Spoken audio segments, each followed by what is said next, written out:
Chapter 378, A New Beginning. Sunny sat in the darkness for a while, thinking. At first, he wanted to immediately put on his new magnificent onyx armor, but then dismissed that idea. There would be time later. For now, he was too tired. The effects of the stimulant were slowly wearing off, and he had spent too much shadow essence already. He did, however, note a few things about the mantle of the underworld. The first fact he noticed was that it shared 2 enchantments with Saint. However, there were subtle but important differences between the versions of stalwart and underworld armament, possessed by the onyx armor and the taciturn demon. The memory offered better protection against physical and elemental attacks, but lacked the complete immunity to mind and soul attacks, possessing a moderate amount of protection against those rare and fearsome types of damage instead. Overall, this was an advantageous trade-off, since most nightmare creatures relied on more common ways of destroying awakened. Unless they didn't. The more interesting difference, however, was hidden in the description of the underworld armament. While Saint's armor could accommodate a charm memory to inherit its enchantments, the mantle of the underworld could both inherit and enhance them. Just one word made for so much difference. Sunny couldn't wait to explore this subtle trait of his new memory. Living Stone and Feather of Truth, meanwhile, were pretty obvious. That didn't mean, however, that these enchantments did not have a lot to offer. He could already see many interesting ways to apply both in battle. The downside was that both were active enchantments and, as such, would require a constant flow of essence to function. What's worse, the armor couldn't even be used without activating the first one. But the most interesting enchantment was, without a doubt, Prince of the Underworld. A growing memory. Pondering about that strange and miraculous enchantment, Sunny couldn't help but think about the first lord of the Bright Castle, who had supposedly been the first master of the mantle of the underworld. What tier and rank was the onyx armor when he had first found it? How many of the vanquished foes had been defeated by his hand? Was the mantle of the underworld one of the reasons for his legendary achievements? For the longest time, Sunny had wondered about how an ascended memory of the 6th tier had ended up in the hands of humans in the Dark City. It had to have come from destroying a fallen terror, or so he had thought. Now, there were other possibilities. But all these questions were doomed to be left unanswered. Sadly, the First Lord and his companions had taken the answers with them to the grave. Remembering the lonely cairn in the Hollow Mountains, Sunny sighed. Then his thoughts wandered to something else. The goddess of the black skies. Storm God. Teacher Julius had described Storm God as being the deity of the depths, of the oceans, of darkness, stars, travel, guidance, and disaster. He also said that the gender of the gods was subject to change. Stars, darkness, and storms were somewhat related to black skies. Frowning, Sunny remembered the runes describing the mantle of the underworld. Indeed, black skies could also be translated as skies covered by storm clouds or the night sky. Interesting. Translating the runes reminded him of something. Opening his communicator, Sunny found a note he made during his conversation with Effie and Kai. There, their true names were written down in runic language. Nightingale. Kai's true name was pretty simple to understand, but the spell chose to interpret it rather creatively. Even though Sunny had no idea if the dream realm had actual nightingales, the runes described a pretty similar bird, probably. Translated literally, they meant sings beautifully from the night skies, which could mean either enchanting siren of the night, or simply a nocturnal bird. Effie's true name was more straightforward, but also far more morbid. Raised by wolves could mean just that, but a more direct translation had a different meaning. Born from wolves, or born from being eaten alive. Sunny shivered, then deactivated the communicator and closed his eyes for a second. There was one more thing he could do. Summoning the runes once again, he found the description of Weaver's mask and read. Memory enchantments, mantle of lies, simple trick. Now that he was awakened, he could try to activate the mysterious enchantment marked by 3 question marks. Even if all of his essence would be only enough to keep it working for a split second, he could. But he was reluctant to. Sunny knew nothing about the enchantment, but from the boundless, inconceivable pattern of the mask's weave, He got a feeling that it was somehow connected to eyes, vision, and sight. He suspected that the vile, thieving bird was a cursed devil, at least, and it had been driven mad by just one glance at the reflection in the weaver's eye. Would something similar happen to him? There were things, after all, that humans weren't meant to see. Even God struggled with looking at some truths, it seemed. No. Not now. Sonny was somewhat willing to risk it, but doing so right now would have been really unwise. What if he passed out from shock? That would transport him to a random spot in the dream realm, and knowing his luck, that spot would be populated by horrors beyond imagination. With a sigh, he dismissed the runes and took out another stimulant patch. Some other day, when I am much, much stronger. With that, he removed the old patch and put another one in its place. Time to put all I learned together and make the final decision. What should I choose? Stability or danger? Safer road or an unknown path? 2 days later, Sonny was sitting on a bench opposite the entrance to the Academy Hospital complex with a cup of bitter dark coffee in his hand. In his other hand, he was holding a slick communicator. Taking a sip of the terrible drink, Sonny grimaced, then lingered for a few moments and sighed. Finally, he pressed the call button to contact Master Jet. She answered after a couple of seconds. Her voice sounded a little tense, and there were strange, barely audible whispers mixing with the background noise of the call. Ah. Awakened sunless. What, wait? Give me a second. Something crackled violently, and in the next moment, the background noise was gone. Much better. So, have you decided? Sonny took another sip of coffee and said, Yeah. He hesitated for a bit, then added, As far as joining the legacy clans or the government, I've decided against it. I don't know enough and have no leverage to ensure a good deal. Plus, that option will remain open for me in the future, even if I stay independent for now. The reverse, however, won't necessarily be true. In any case, it's a serious matter, one that should not be decided upon in a span of just a few days, while suffering from sleep deprivation and stimulant abuse, to boot. Master Jet turned on the video function of the call and smiled. The smile was bright and beautiful, but Sonny couldn't help but notice that right behind her, something was currently on fire. Makes sense. So then, which citadel? That was the real question. While Sonny decided to remain independent for now, while leaving himself an opportunity to join a powerful faction later, his choice of an anchor was going to limit which factions he would be able to interact with later on. He was silent for a bit, then said, Clan Valor territory. Master Jet nodded. Solid choice. Bastion? Or a smaller citadel? Sonny drank some more coffee, then spoke the name of the citadel he had chosen into the communicator. Jet's eyes widened slightly. She didn't say anything for a while, then asked with a bit of surprise in her voice. Are you absolutely sure? He nodded. Yeah. I thought about it long and hard. Master Jet stared at him with a slight frown for a few moments, then shrugged. Well, okay then. But, that might take a couple of days to arrange. The place is too far north, and there are not a lot of saints in those parts. But I'll find a way. Sonny smiled. Thanks. I really owe you one. She smiled in response and then winked at him. Be careful with what you say, Sunless. I might just take you up on the offer and come knocking on your door one day, asking for a favor. He took a sip of coffee and shrugged. Sure. No problem. Oh, and call me Sonny, please. Everyone does. Master Jet blinked a couple of times, then grinned. All right. Turning away from the camera, she quickly glanced at something beyond the screen, and then added, Chained Isles, huh? Good luck, Sonny. I hear it's a real hell. Chapter 379 Chained Isles. In the vast, empty darkness, myriads of distant stars were shimmering with ethereal light.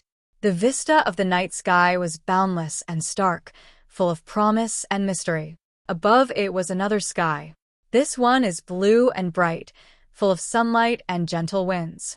White clouds flowed across it, telling enchanting stories with their movement and shapes. Between the bright sky and the dark sky, an island floated in the air. It was surrounded by freely levitating pieces of rock and ancient masonry, its surface awash in the soft radiance of the sun, its underbelly veiled by impenetrable darkness. Several gargantuan chains stretched away from the island, cracking thunderously as it slowly rose and fell. The clangor of iron was almost loud enough to drown Sunny's voice almost. Arg.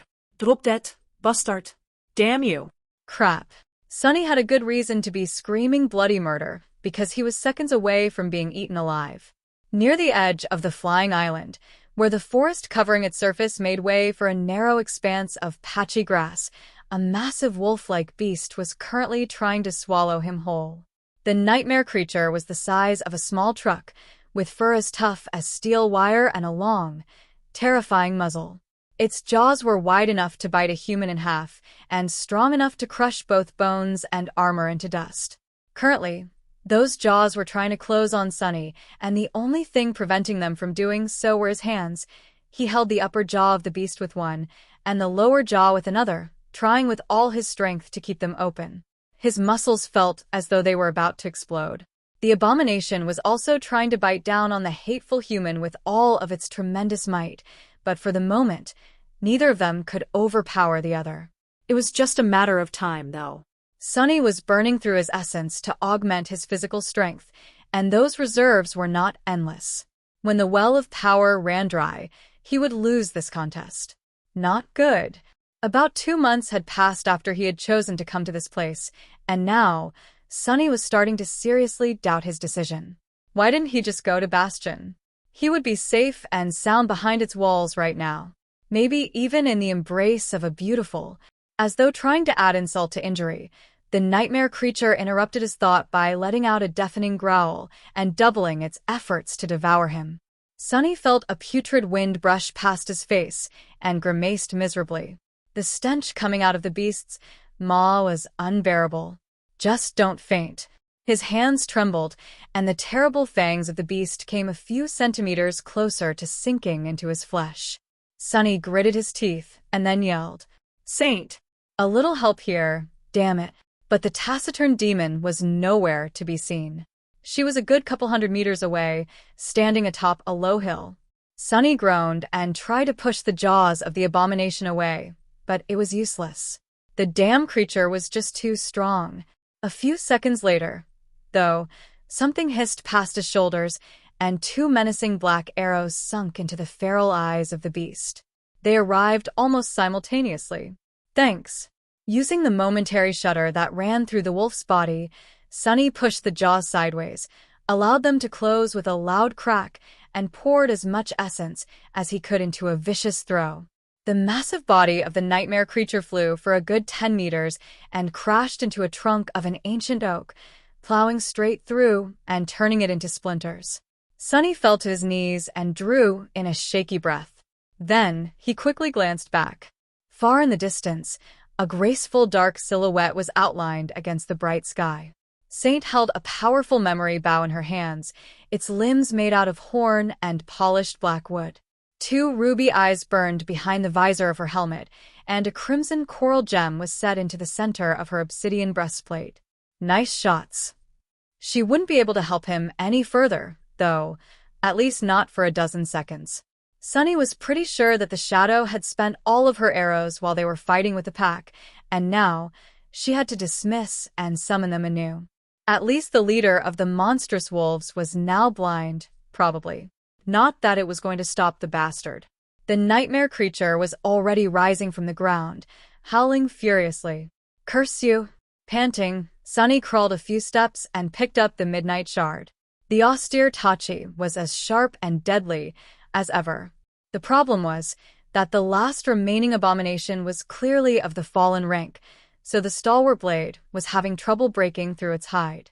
Still, Sunny had to work with what he had. Making sure that the sun was behind him, he stood up and leaned on his sword, watching tiredly as the massive beast turned its ugly head and faced him. The dreadful wolf lowered its muzzle to the ground, then growled with murderous rage. Bits of saliva flew from its maw and fell to the ground. Then, pushing with its mighty hind legs, the nightmare creature lunged at Sunny. Covering the distance between them in an instant, the beast brought its terrible jaws on the tiny human once again and bit on emptiness. In the place where Sunny stood just a moment ago, there was now nothing but air, light, and shadows. Appearing from the nightmare creature's own shadow, Sunny dove between its hind legs and thrust the midnight shard upward, aiming at the soft belly of the fearsome beast. The Tachi pierced the pale skin without much problem and sunk into the flesh of the abomination. As blood poured to the ground, the creature staggered and fell. A low whine escaped from its mouth. Very soon it was all over. Falling onto the ground in complete exhaustion, Sunny tried to catch his breath and listen to the silence. Soon, he heard the sweet sound of the spell whispering. You have slain a fallen monster, Dreadwolf. Your shadow grows stronger. Chapter 380 above and below. Sunny lay still for a while, then summoned the runes and looked at the dreadful number. Shadow fragments. 197/2000. He sighed. The task of pursuing power had turned out to be much more difficult than he had anticipated, and for one simple reason. After becoming an awakened, he now received fewer fragments from killing nightmare creatures. If before he could get 2 by slaying an awakened monster, now it was 1. If before he could receive 4 by slaying a fallen monster, now it was 2. What's worse, his hopes of growing strong by hunting down scores of dormant creatures had been mercilessly crushed because he didn't receive any fragments from killing those weaker than him at all, which was a real disappointment. Who didn't love punching down? Sunny was at the very bottom of the power structure for most of his life, so he had been really looking forward to having an opportunity to bully something weaker than him for a change. Alas, it had turned out to be a waste of his time. Of course, Sunny had also become tremendously more powerful. He could handle himself in a fight with fallen beasts and even monsters, especially with the help of Saint. That was the only reason why he had not fallen off behind Nephi's, who was still alive somewhere in the dream realm and growing more powerful with each day. He had not managed to diminish the gap between them by a lot, but at least he was not worse off than at the start of this. Thinking of changing star, Sunny looked into the distance. A somber expression appeared on his face. Think about something else. There was only one bright side to all of this. While dormant creatures did not bring him any shadow fragments, they did bring him memories. And those memories could be fed to Saint. Her own counter now showed. Shadow fragments, 157/200. Not bad. A low, eerie sound of giant iron links scraping against each other interrupted his thoughts. The island Sunny was currently on seemed to have entered the ascending phase, so his time here was running short. Standing up with a sigh, Sunny summoned the Moonlight Shard and walked over to the corpse of the Dread Wolf. He had to retrieve the soul shards before it was too late. The Chained Isles were a strange place. Situated at the very north of the territories claimed by humans, they bordered the Hollow Mountains. That was one of the reasons why Sunny had chosen that region as his hunting grounds. But it wasn't the only one. The whole region consisted of numerous islands that somehow floated in the air, connected to each other by gargantuan iron chains. It was mostly unexplored, and the awakened population here was not very large. Notably, there were not a lot of masters and saints here, especially those associated with the legacy clans, be it great or lesser. What the Chained Island had in abundance, instead, were the nightmare creatures of all kinds, from dormant ones to awakened, fallen, and terrifying corrupted abominations. Each island had its own menagerie of horrors, and the level of threat differed from one to another. Most were utterly deadly, though. Much more deadly than an average awakened was supposed to be able to handle. But Sunny was not an average awakened. To him, this was a perfect hunting ground, a place where he could sharpen his blade without being seen by those who served the sovereigns. Or, at least he had thought that way at the start. Right now, he was starting to suspect that it was more of a place where he could die terribly without being seen by anyone who would have been able to help. Just like Master Jet said, the Chained Islands were a hellish land. And not only because of the nightmare creatures. The place itself was capable of killing a person, or, rather, its sky could. High above the floating island, there was the usual sky with the sun, the moon, and beautiful stars that shined brightly at night. However, there was another sky in this strange land, the one that was below the islands. It was always dark, and the ethereal lights burning at an unimaginable distance in its vast expanse only looked like the stars. No one really knew what they were. The only thing that humans knew was that the sky below was seemingly endless. On his first day on the Isles, Sunny had asked what was down there. The answer he received was simple: nothing. Descending into the below was not immediately dangerous, but there was nothing there. Some crazy daredevil had once fought his way through the hunting grounds of nightmare creatures that dwelled beneath the islands and spent a whole week flying straight down. He had to turn back, eventually, because out there in the boundless darkness, his mind began to show signs of breaking apart. Even the winged echo he used to descend into the below had almost gone insane.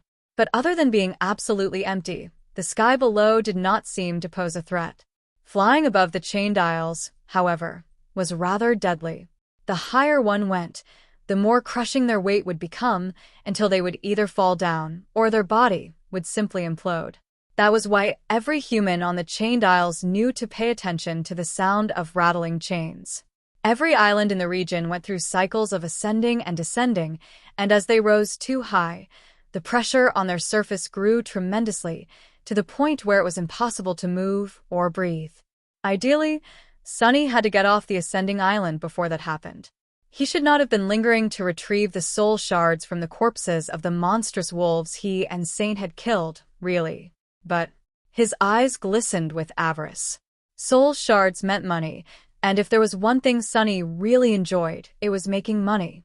No amount was ever enough. An independent awakened like him had a lot of expenses. Fine. It's fine. I'll be off this thing in no time. He quickly cut the dead beasts apart and fished out the soul shards from inside their bodies.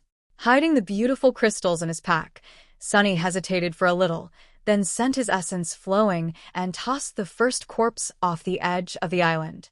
He was planning to come back here soon, and leaving so much meat lying around could make the future visit rather problematic. Sunny only had one more carcass to dispose of when he suddenly noticed a swift silhouette descending from the skies. Commanding Saint to hide herself in the shadows, he summoned the Midnight Shard and looked up tensely. What the hell?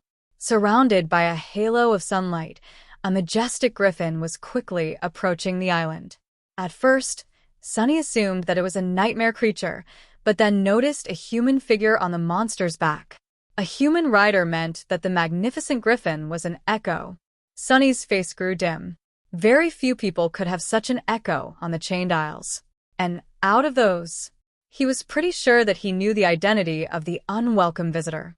Chapter 381 Roan of White Feather. The griffin folded its white wings and dove down, then opened them up near the ground to slow its fall.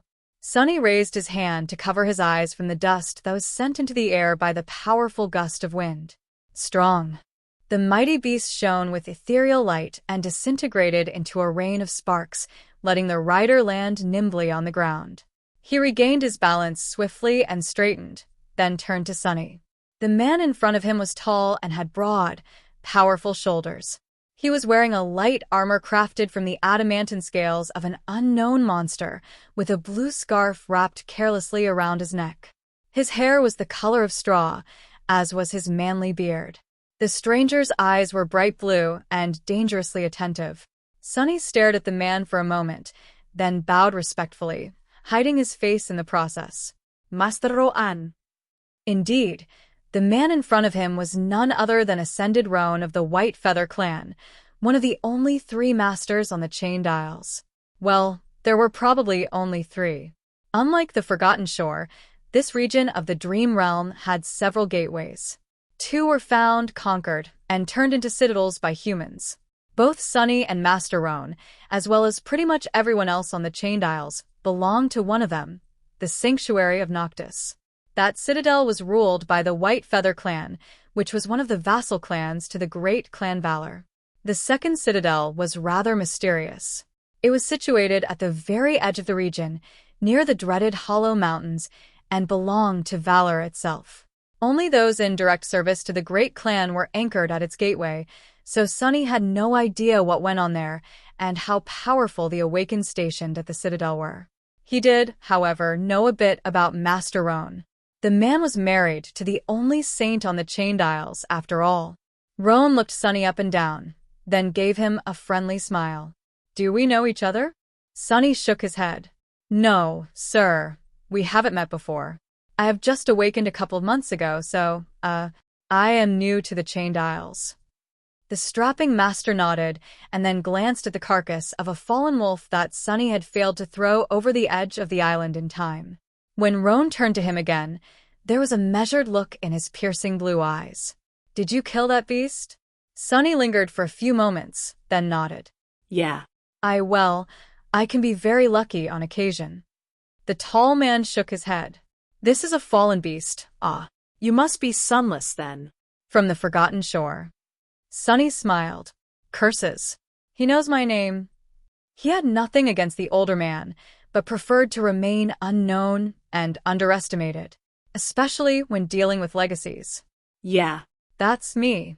The source of this content is freewebble.com. Master Roan nodded, as though everything suddenly made sense, and then briefly looked at the sky. You should know that it is dangerous to remain on an ascending island, right? Why are you still here? Sunny hesitated for a few moments, then shrugged. I was just about to leave and escape to the next one over when you appeared, sir. The tall man sighed. Yeah, that's what I figured. You've spent all your luck on that beast, though, it seems. All 3 of the islands connected to this one are also ascending. You wouldn't have been able to escape even if you left on time. Sunny stared at him for a while, a sour expression appearing on his face. Damn it. What about that beautiful griffin of yours, sir? Surely, it can bring us both away to safety. Roan grinned. He is rather beautiful, ain't he? Well, not that it matters. In theory, we can dive below the islands and escape through the sky below, but believe me, you wouldn't want to meet the things that dwell on the dark side of the Isles. Even I prefer to avoid those things. Sunny blinked. Then what do we do? The tall man laughed. I guess you're about to experience your first crushing, Sunless. Don't worry, though. The chains of this island are on the shorter side, so it won't ascend too high, well, most likely. And I'll be here to bring you back to the Citadel if you pass out. Provided that we survive, of course. Great. This wasn't Sunny's first crushing, actually. And that was exactly why he didn't want to experience it again. But there was no other choice, it seemed. With a sigh, he dismissed Saint, who had been hiding in the shadows all along, and took off his pack. Then Sunny found a soft-looking patch of grass and placed it on the ground. Behind him, Master Roan dismissed his scale armor and unwrapped his scarf, then tied it around his waist. The less weight was on the human body during the crushing, the easier it was to endure, and the more chances of survival there were. However, the puppeteer's shroud was made mostly out of soft fabric, so Sunny left it on. He also wanted to neither reveal nor dismiss the soul serpent. As the giant chains groaned and rang thunderously, and the island rose higher and higher, the 2 of them lay on the grass and prepared to be crushed. Master Roan stared at Sunny's slender physique, then at his own mighty muscles, and sighed with envy. The Chained Isles was one of the very few places in the dream realm where being small and light was an advantage. If you feel like passing out, turn your head to the side. Wouldn't want to suffocate on your own spit or vomit, right? Sorry for being crass, kid. Sunny grimaced and thanked the older man in a suppressed voice. He was already feeling an invisible force pushing him into the ground. This is going to suck. As if answering his thoughts, the invisible force suddenly grew stronger, crashing into him like a giant hammer. Chapter 382: The Crushing. Laying on the soft grass, Sunny felt his body grow heavier, and heavier still.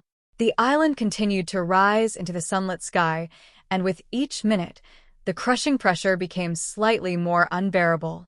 The ancient forest covering its surface bent, a rain of leaves falling to the ground. The mighty trees lowered their branches, almost as if trying to touch the ground. With a loud crack, a few weaker ones broke and plunged down, showering everything around with sharp splinters. Sunny grimaced, feeling his whole body struggle under the strain. He could still move and breathe without too much trouble, at least for now. Soon, the island would rise high enough to make any kind of movement almost impossible. And if he was especially unlucky, it would continue to ascend, eventually making it hard to even inhale. Hopefully, the chains would draw taut long before that. The skies above the chained isles were beautiful, but also forbidden. Nothing could survive their crushing embrace, neither humans nor nightmare creatures, nor anything else, well, except for one thing. Shifting his gaze, Sunny looked straight up and found the shape of the ivory tower drifting high above the world, wrapped in a veil of clouds.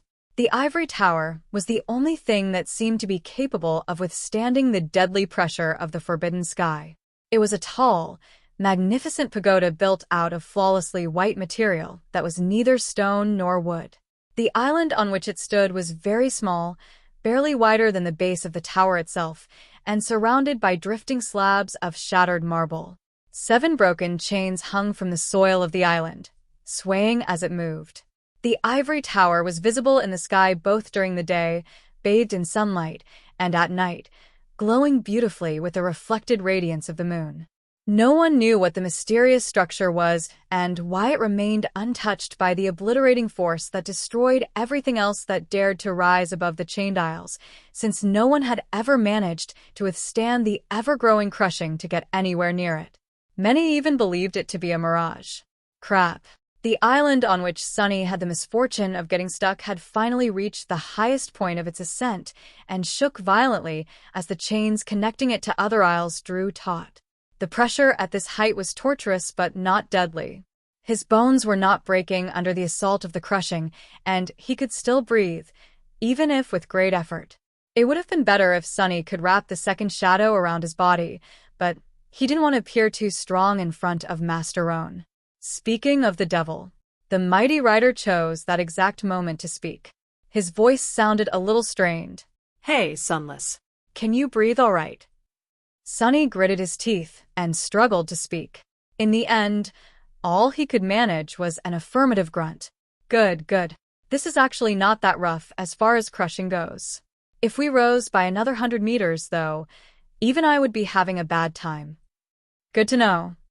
At this point, Sunny was regretting that they had not climbed on the griffin and dove into the sky below. The source of this content is freewebble.com. The chained isles were a dangerous place, and the nightmare creatures living on them were fearsome and powerful beyond belief. However, the creatures living under the islands were much, much worse. Sunny had seen them from afar a couple of times, and the mere memory of those horrors was enough to send a shudder running through his entire body. Still, they could have fought their way through probably. It would have been better than this diabolical torture, for sure. Arg. But there was nothing he could do now except grit his teeth and endure. Minute after minute, hour after hour. Sunny couldn't even think properly because of how terrible the pressure of the boundless skies was. All he could do was suffer silently and stare at the ivory tower.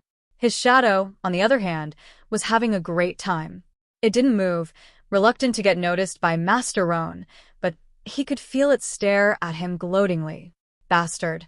I'm going to wrap you around the ordinary rock and make it scream without rest for 24 hours straight. Let's see who's going to be gloating then.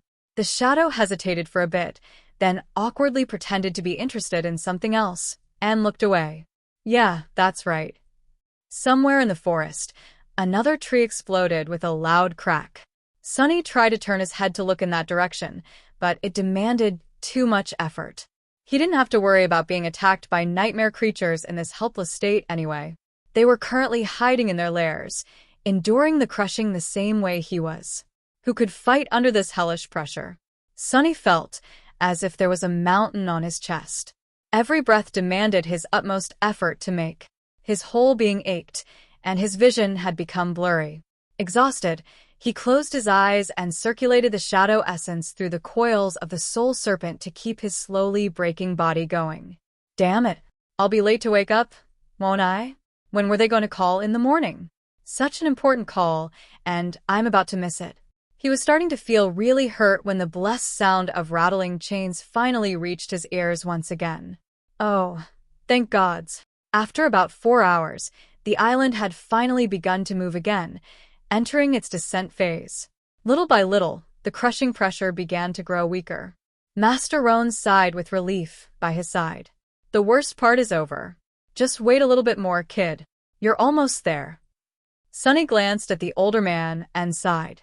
He used to hate it when people called him kid, but not anymore, at least not as much. He just felt a little wistful. He didn't feel like a kid. Not for a long time now, not since coming back from the Forgotten Shore. A dozen long and torturous minutes later, the island descended enough for them to move, and then slowly stand up. The crushing was over.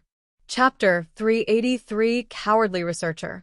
Sonny slowly rolled on his stomach, then rose to his knees. He was breathing heavily, and his whole body felt as if it had just gone through a meat grinder. Master Roan, on the other hand, looked almost unperturbed. The rider was already on his feet, tying the blue scarf around his neck with a relaxed expression on his face. The forest around them let out an almost human sigh of relief. The ancient trees creaked and cracked, rising their branches back toward the sun. Those that had broken remained on the ground, adding to the nearly impenetrable layer of deadfall. Sonny glanced at the older man with a bit of envy, then stood up and tried to shake off his exhaustion. After spending a few minutes resting and drinking greedily from the endless spring, he almost felt alive again. Glancing at the tall man, he asked, "How are you able to fly up there on your griffin? I mean, no offense, but that seems like something only a crazy person would do." Roan laughed. "I don't rise too high unless I really have to. Usually, you can fly above the descending islands without experiencing too much pressure. After a while, you develop a sense of how much your body can handle and for how long."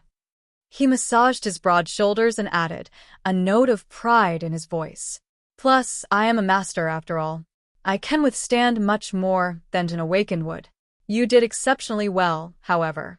To be honest, I was pretty sure that I would have to abandon my patrol to bring your bleeding body back to the sanctuary at full speed, then throw it into the gateway.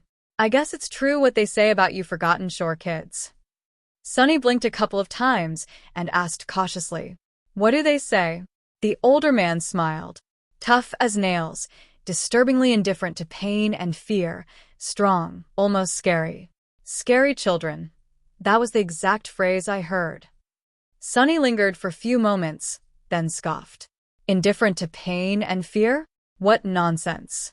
I pride myself on being a coward, as one should. What's wrong with being a coward? Fear keeps people alive, while bravery gets them killed. As for pain, no thank you. I have been beaten, burned, crushed, drowned, cut, stabbed, pierced, bitten, chewed, and gutted enough times for several lifetimes already. As Master Roan gave him a strange look, Sonny raised an eyebrow. What? The tall man shook his head, then scratched his chin and said in a wondering tone, "No, nothing. It's just if that is true, Sunless, then what are you doing here on the Shen's Isles? Shouldn't you be having a nice time in a safe place like Bastion?" Sonny looked away in embarrassment, then coughed. There are several reasons for that, actually. Not the least of which is that. He looked side to side, then lowered his voice and said in a gravely serious tone, "You won't believe it, but the government actually pays you money for writing down things about the Dream Realm. And since the Chained Isles are largely unexplored, they pay me a premium for going around dusty ruins here and scribbling down a thing or two. I am technically a contracted researcher, believe it or not." He grinned and watched as Master Roan stared at him with an incredulous expression. After a while, the older man said, "You are a strange fellow, you know that?" Sonny shrugged. "Huh? Everyone knows that, I think. Anyway, don't tell anyone about what I've just said. I don't want the competition." The tall man blinked a couple of times, then smiled. "No problem. Do you need me to take you back to the sanctuary? Or will you be fine returning on your own?" Sonny thought for a bit, then said, "I'll be fine. It's not that far anyway. If I make haste, I'll be back before morning and go straight back to the real world. I have a business to attend to there, actually."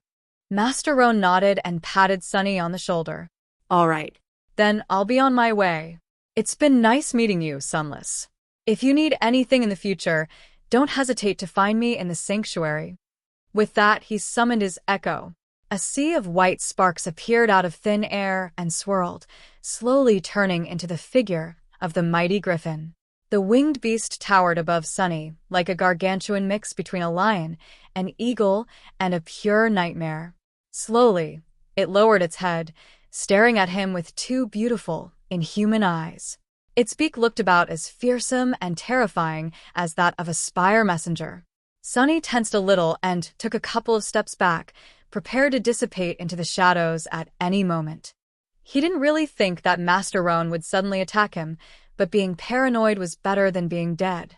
The tall man summoned his armor, then easily jumped on the griffin's back and raised a fist to bid Sunny farewell. In the next moment, the echo stretched its wings and pushed itself off the ground, sending a squall of hurricane wind in all directions. Sunny struggled to remain on his feet and then looked as the griffin flew into the distance. Slowly, a friendly expression disappeared from his face. Well, what do you know?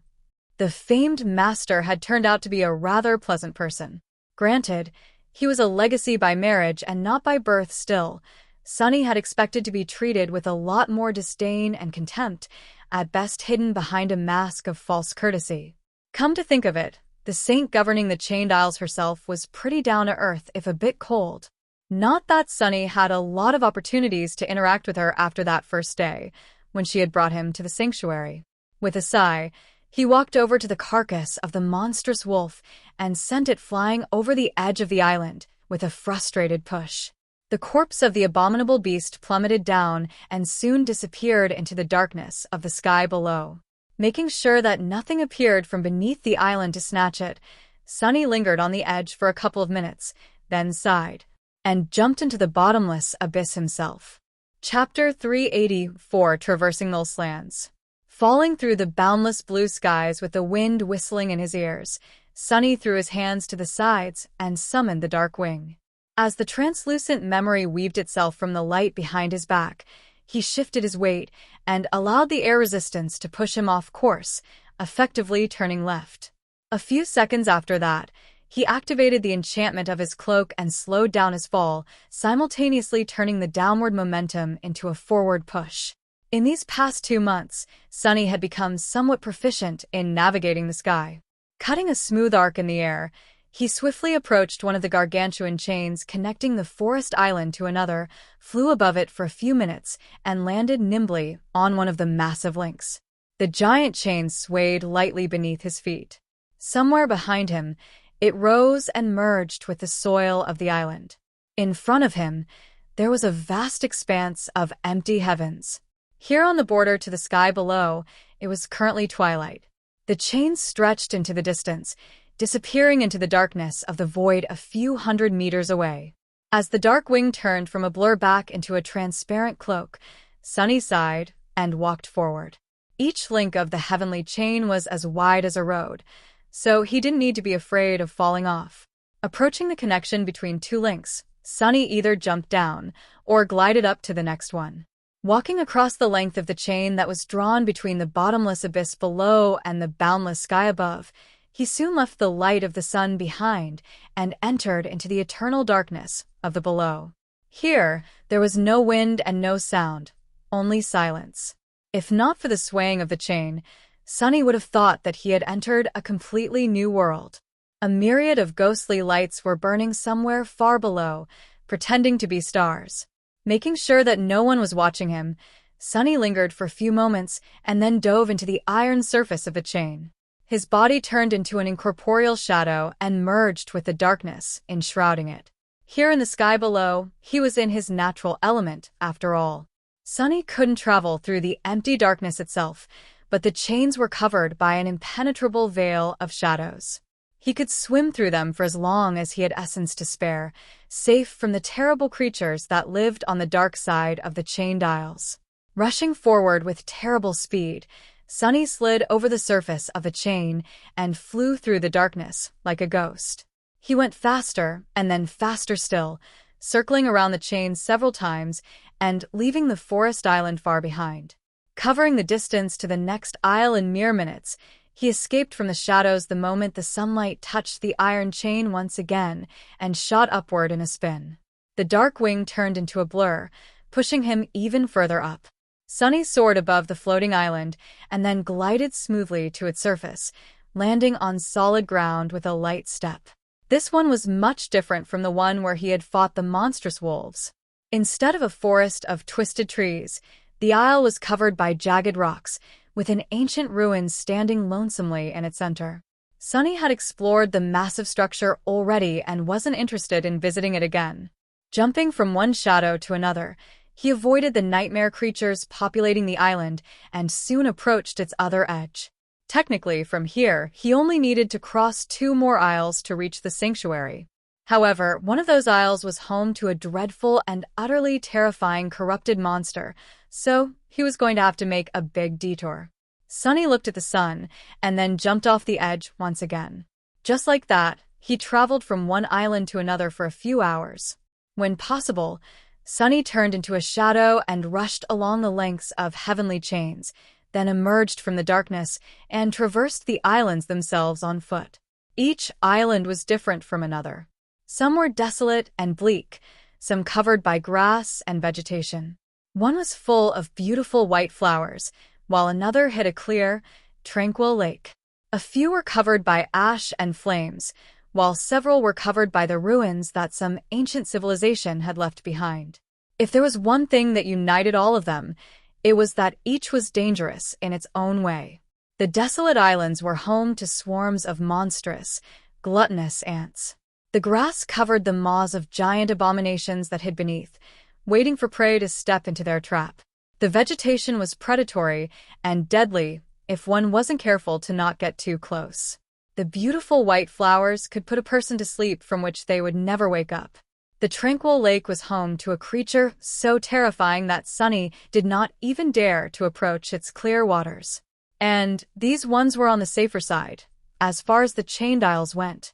Due to their proximity to the sanctuary, they were well explored, and anything dangerous enough to pose a threat to the citadel had long been destroyed by Saint Tyrus herself. Sunny had been to these islands already, too, so he knew his way around them. Each was either descending or ascending. The former was easier to cross, while the latter forced him to walk while suffering from the early stages of the crushing. If an island he wanted to use was too high, Sunny had to change his plan and seek out another way. After a while, his reserve of shadow essence became dangerously low. Knowing that he would have to make a stop, Sunny chose a relatively safe island and headed toward it. Gliding to the surface, Sunny tiredly dismissed the Darkwing and looked around. The island he was currently standing on was rather close to the sanctuary and usually empty of any nightmare creatures. However, it was wise to make sure. Sending his shadows in different directions to scout for potential danger, Sunny sat on the ground and summoned the endless spring. When his thirst was satiated, he crossed his legs, put his hands on his knees, and closed his eyes, concentrating on the coils of the soul serpent. With a part of his mind observing the world through the shadows and another concentrated on hastening the accumulation of shadow essence, he meditated for a while and then suddenly opened his eyes. One of the shadows had noticed something interesting. Chapter 385 We're on Handelsland. The island Sunny was resting on was a strange one. It was rather large and covered in soft grass, with ancient stone columns protruding from the ground here and there. Most of them had long toppled and been shattered to pieces by some unknown disaster. The ground itself was full of depressions and generally uneven, as if it had served as a battlefield for giants once. The reason why Sunny had come up with such a metaphor was not coincidental. The main feature of the island was situated at its center and appeared to be a giant, rusty metal hand. Hence, the isle was unimaginatively called the Iron Hand Island. It was well known to the awakened anchored in the sanctuary because very few nightmare creatures ever came here, and thus, many humans used it to rest during their journeys. However, today, Sunny wasn't the only visitor to the peaceful island. A rather ugly monstrosity lay dead in the shadow of the giant Iron Hand, its blood forming a large pool. It had a body like that of a snake, 2 powerful hands protruding from a human-like torso, a head with a long and toothy muzzle, and 2 leathery wings. From the looks of it, the creature had landed on the island due to heavy injuries and then succumbed to the most recent crushing. Its body seemed broken and flattened, with sharp bone splinters protruding from the torn scales. Sunny's interest was naturally piqued because it wasn't every day that he stumbled on free soul shards. Additionally, and more intriguing, the shadow had noticed something glinting on the ground near one of the abomination's hands. Huh. Standing up, Sunny looked around and then headed to the center of the island. Soon, he reached the rusty metal arm and dove into the shadows, emerging on top of it. Standing a good 10 meters above the ground, he stared at the carcass of the dead nightmare creature to make sure that the shadow didn't miss anything. Everything seemed to be fine. With a shrug, Sunny jumped down and landed softly on the grass near the massive monster. Walking around it, he approached the spot where the abomination's hand lay on the ground, its 5 long fingers ending in terrifying claws. Gee. You were a scary one, weren't you? He didn't need to wonder about who had done the monster in. On the chained isles, nightmare creatures constantly fought each other. Winged ones like this one were often caught by the inhabitants of the dark side, torn to pieces, and devoured. This one had been relatively lucky, all things considered. Bending down, Sunny picked up the small object that seemed to have fallen out of the creature's hand and stared at it with a dubious expression. A coin. Indeed, he was holding a heavy golden coin, which didn't make any sense. Nightmare creatures were not exactly known for participating in commerce, and humans did not use coins. If they needed to trade, they either bartered with suitable items or used credits. Of course, credits didn't exist in the dream realm, but the transaction would be honored when both parties returned to the real world. So, where could a gold coin come from? Sunny stared at the coin for a while, then turned it around. There was a depiction of an archaic ship on one of its sides, with a tall mast that had an actual tree growing around it. A beautiful human face stared at him from the other side, a carefree smile on its lips. The person had high cheekbones, long hair, and exquisite features. Sunny couldn't say if they were a man or a woman, just that they seemed rather charming. There was a crescent moon drawn on their forehead, and well, that was about it. Sunny studied the coin some more, and then thought despondently, that thing is definitely cursed, right? It just had to be. What else was he supposed to think after finding a mysterious coin near the corpse of a monster that had died a violent death? But it didn't seem to be cursed. Sunny had a rather good intuition about these things. He also had the sight of a person who had inherited a part of Weaver's forbidden lineage. Looking under the surface of the coin, Sunny expected to see a malevolent spell weave, or at least something strange, but there was nothing. From the looks of it, the coin was just a coin. The only strangeness about it was that it seemed a little bit warm to the touch. Teacher Julius would have been delighted if he brought him a sketch of a genuine Dream Realm coin. Cultural artifacts like this were few and far between. It wouldn't result in Sunny receiving any contribution points, but the old man was easy to please. With a shrug, Sunny shoved the coin into his pack and turned to the dead monster. Let's see how many shards you're hiding, ugly lizard. He summoned the moonlight shard, enhanced it with 2 shadows, and cut into the tough hide of the nightmare creature. For a while, luck was on his side. He quickly retrieved 2 bright soul shards so quickly, in fact, that Sunny grew sure that there had to be a 3rd one inside the carcass. A demon, huh? That was where his luck ended. The body of the demon was too heavily damaged, so when he tried to fish out the 3rd crystal, its stomach burst open and spilled its contents all over the ground. Arg. Curses. Sunny was so disgusted by the idea of being doused in the putrid slimy mass that he instinctively teleported a few meters away. Then, he tilted his head and stared down. Covered in a repulsive, acidic liquid, 3 more coins, as well as something that resembled a piece of a wooden chest, lay in the quickly melting grass. Did this guy try to eat a treasure chest? Sunny shook his head, walked around the disgusting mess, and quickly retrieved the last soul shard. Since golden coins were rather useless to him, and he already had one to sketch, he had no intention of retrieving the rest. No thank you. By that time, he had recovered enough shadow essence to return to the sanctuary, so nothing was holding him on the island anymore. Throwing one last look at the giant metal hand and wondering what terrible strike could have separated it from the rest of the theoretical giant, he turned away and walked toward the edge of the island. The sun was already setting, so he didn't have a lot of time left to return to the citadel and use the gateway before the morning came. Chapter 386 Sanctuary of Noctis. Soon, Sunny was walking on the last chain he had to traverse as he approached the Sanctuary of Noctis. By then, it was already night. Up above, the pale disk of the crescent moon shone softly, its light reflecting off the white walls of the ivory tower. Countless stars shimmered on the dark velvet tapestry of the night sky. Without the light pollution that the giant city where Sunny had grown up produced, they were beautiful and bright. There had not been any stars on the forgotten shore, as well, so this sight was still new and breathtaking to him. Now that it was night, the border between the sky above and the sky below was almost invisible. The empty void beneath the isles had stars of its own, so it seemed like the reflection of the real sky during these hours. The only difference between them was that it lacked both the moon and the ethereal silhouette of a graceful white tower floating through the clouds. The chains swayed lightly as Sunny walked. He felt reluctant to use shadow step this close to the sanctuary and enjoyed the sight of the night sky, the smell of clean air, and the cool embrace of the wind. So, he tended to complete this last part of the return journey on foot. Even hell could be beautiful, sometimes. A few minutes later, Sunny heard the murmur of flowing water and knew that the sanctuary was already closed.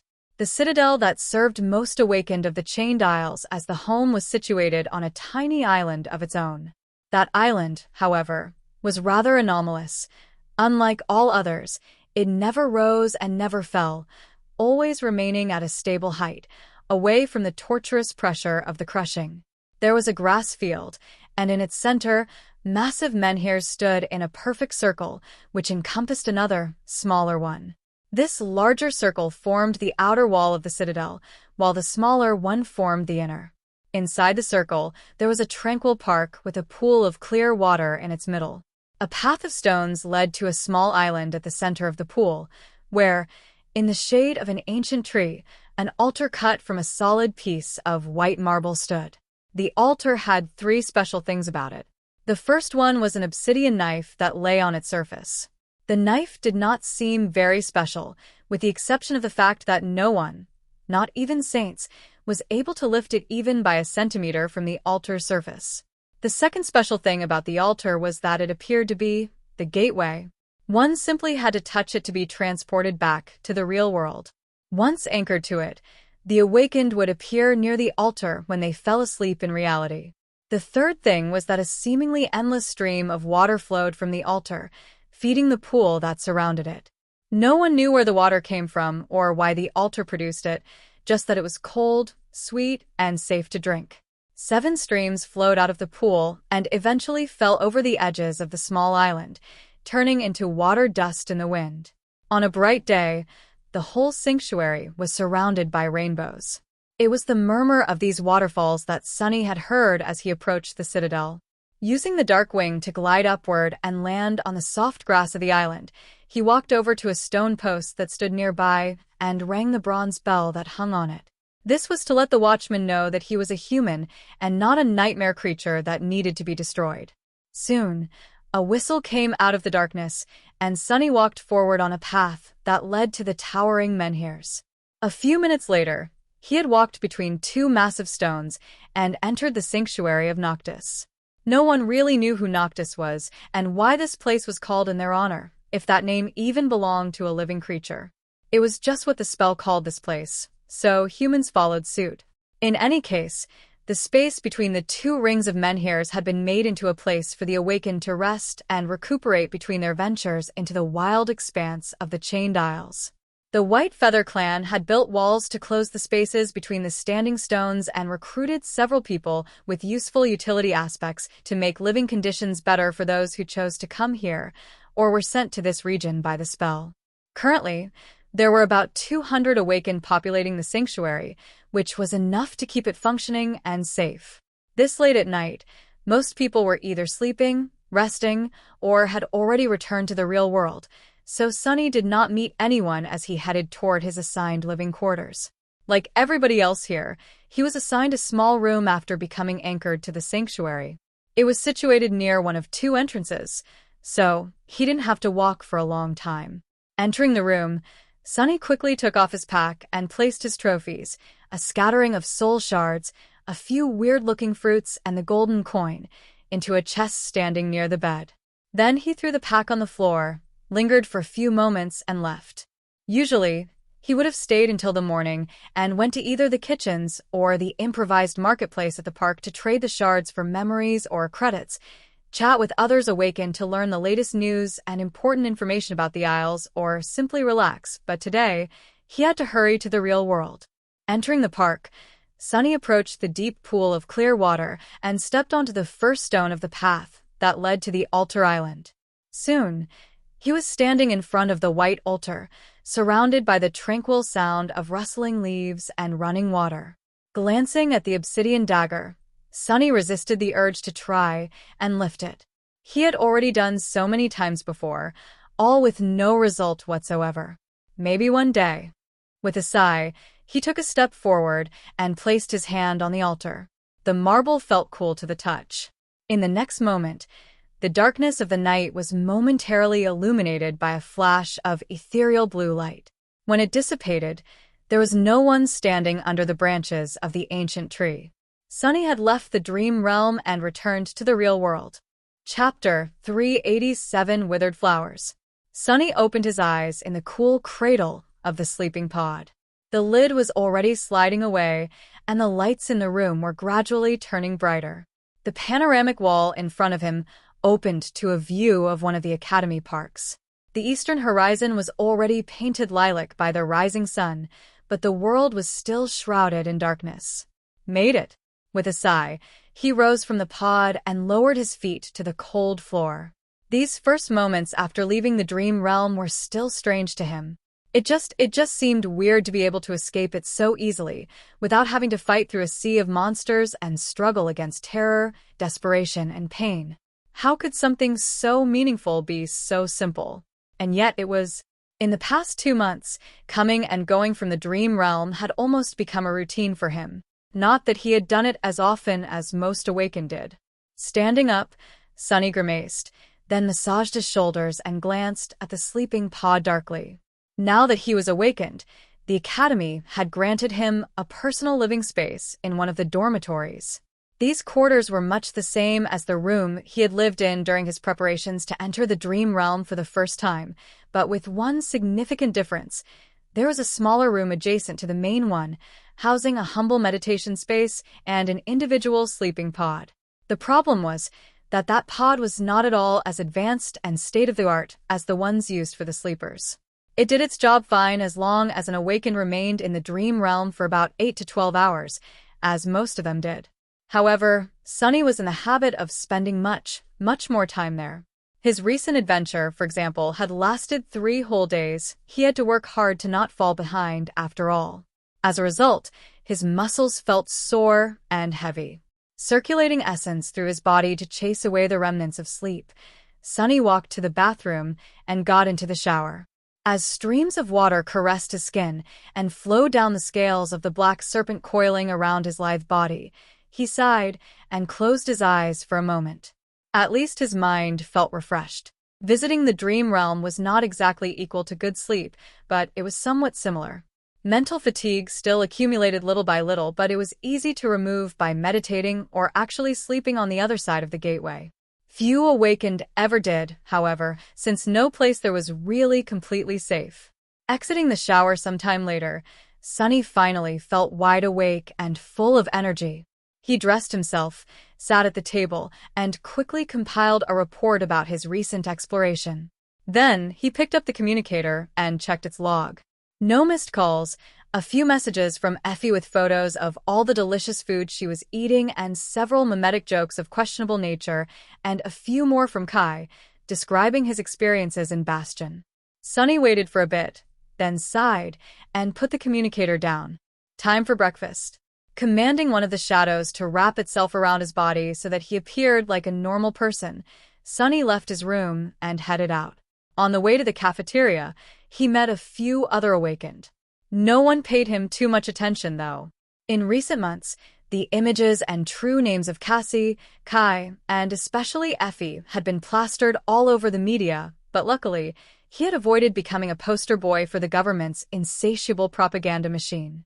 As the result, random strangers had no idea who he was, which suited Sunny just fine. Entering the cafeteria, he got himself a full tray of food, sat at one of the tables, and placed the communicator on its surface. The call was supposed to come any minute now. He enjoyed a decadently delicious breakfast in peace and quiet, glancing at the communicator from time to time. No one bothered him, and there was no danger to be worried about. A content smile found its way to his lips. Ah, Life is good. Finally, the communicator rang. Sunny answered the call and listened to the respectful voice on the other side of it. Everything is ready. Wonderful. So, when can I? Oh, really? Well, great. Then I will be there at noon. right. See you later, then. Finishing the call, he put the communicator down and stared into the distance for a long time, a strange look on his face. After receiving the contribution points for his Forgotten Shore report and making some money by selling soul shards to other awakened on the chained isles, Sunny had done something that he had never thought that he would be able to do in this life. He had bought a home. A nice, beautiful home in the district of the city, with clean air and green lawns. And now, after several long weeks of waiting, everything was finally ready for him to move in. Looking down at his cantankerous shadow, Sunny lingered for a few moments, and then smiled. I think we've made it, buddy. We really, really did. The person in charge of renovating his home and bringing it to the desired specifications was going to meet him there at noon, so Sunny had a few hours of free time to kill. He wandered around the parks for a bit. Now that the spring had come, the air was warm and pleasant. The melodic drip-drop of melting snow disturbed the peaceful silence of the early morning, making Sunny feel balanced and relaxed.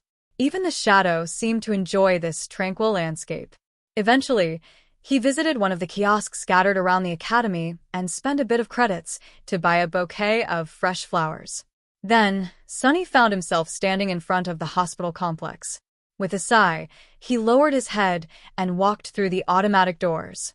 Using an elevator to reach one of the lowest levels, he passed several increasingly strict security checks and approached an unremarkable white door. Inside, it was cool and dark. Changing the withered flowers with fresh ones, he lingered for a bit, then sat on a chair that stood near the softly glowing sleeping pod. Entombed within, a young woman with silver hair was dreaming soundly, her face pale and unmoving. Hey, Nephice. How have you been? Chapter 388 Vigil. There was no one in the room besides the two of them. Well, Nephice wasn't really there, either. In a sense, Sunny was alone. In more senses than one, really. There were two small tables standing on both sides of the sleeping pod, each bearing a vase with fresh flowers. Sunny only ever changed flowers in one of the vases, while Cassie tended to the other. They had yet to bump into each other while visiting Neff after that first fateful day, though, which suited Sunny fine. He didn't really want to see the blind girl now, or ever again. Glancing at Changing Star, Sunny sighed and kept his mouth shut. He didn't know what kinds of recording equipment were installed in the room, so his one-sided conversations with Nephice had to happen in the safety of his mind. I've just returned from the Dream Realm. Spent a whole 3 days there, exploring ruins and hunting down a few nightmare creatures. My shadow fragments, well, you already know. I've been working hard to not let you leave me completely in the dust. Oh, I met a master from the White Feather Clan yesterday. He seems like a nice enough guy. You would have liked him, I think. He paused for a few moments and wondered if this was considered crazy behavior, talking to a person who wasn't really there, pretending that they were. Maybe it was. But despite how much Sunny hated to admit it, he wasn't as fine and stable as he pretended to be. He was angry, guilt-ridden, and lonely. He missed Nephice much more than he had ever expected. Out there on the Forgotten Shore, she had somehow become a fundamental part of his life. It was strange to exist without her occupying a place in the same world as him. Painful. He missed Cassie, too. Or rather, the version of her that had lived in his mind before everything they had turned to ashes. He missed their friendship, their camaraderie, their trust in each other, things that had been broken and lost. Sunny sighed. You know, these days I often think about the time we spent in the labyrinth. The three of us. It was a simpler time, don't you think? A wonderful time. It seemed so terrible back then, but now I miss it a lot. I wonder if you do, too.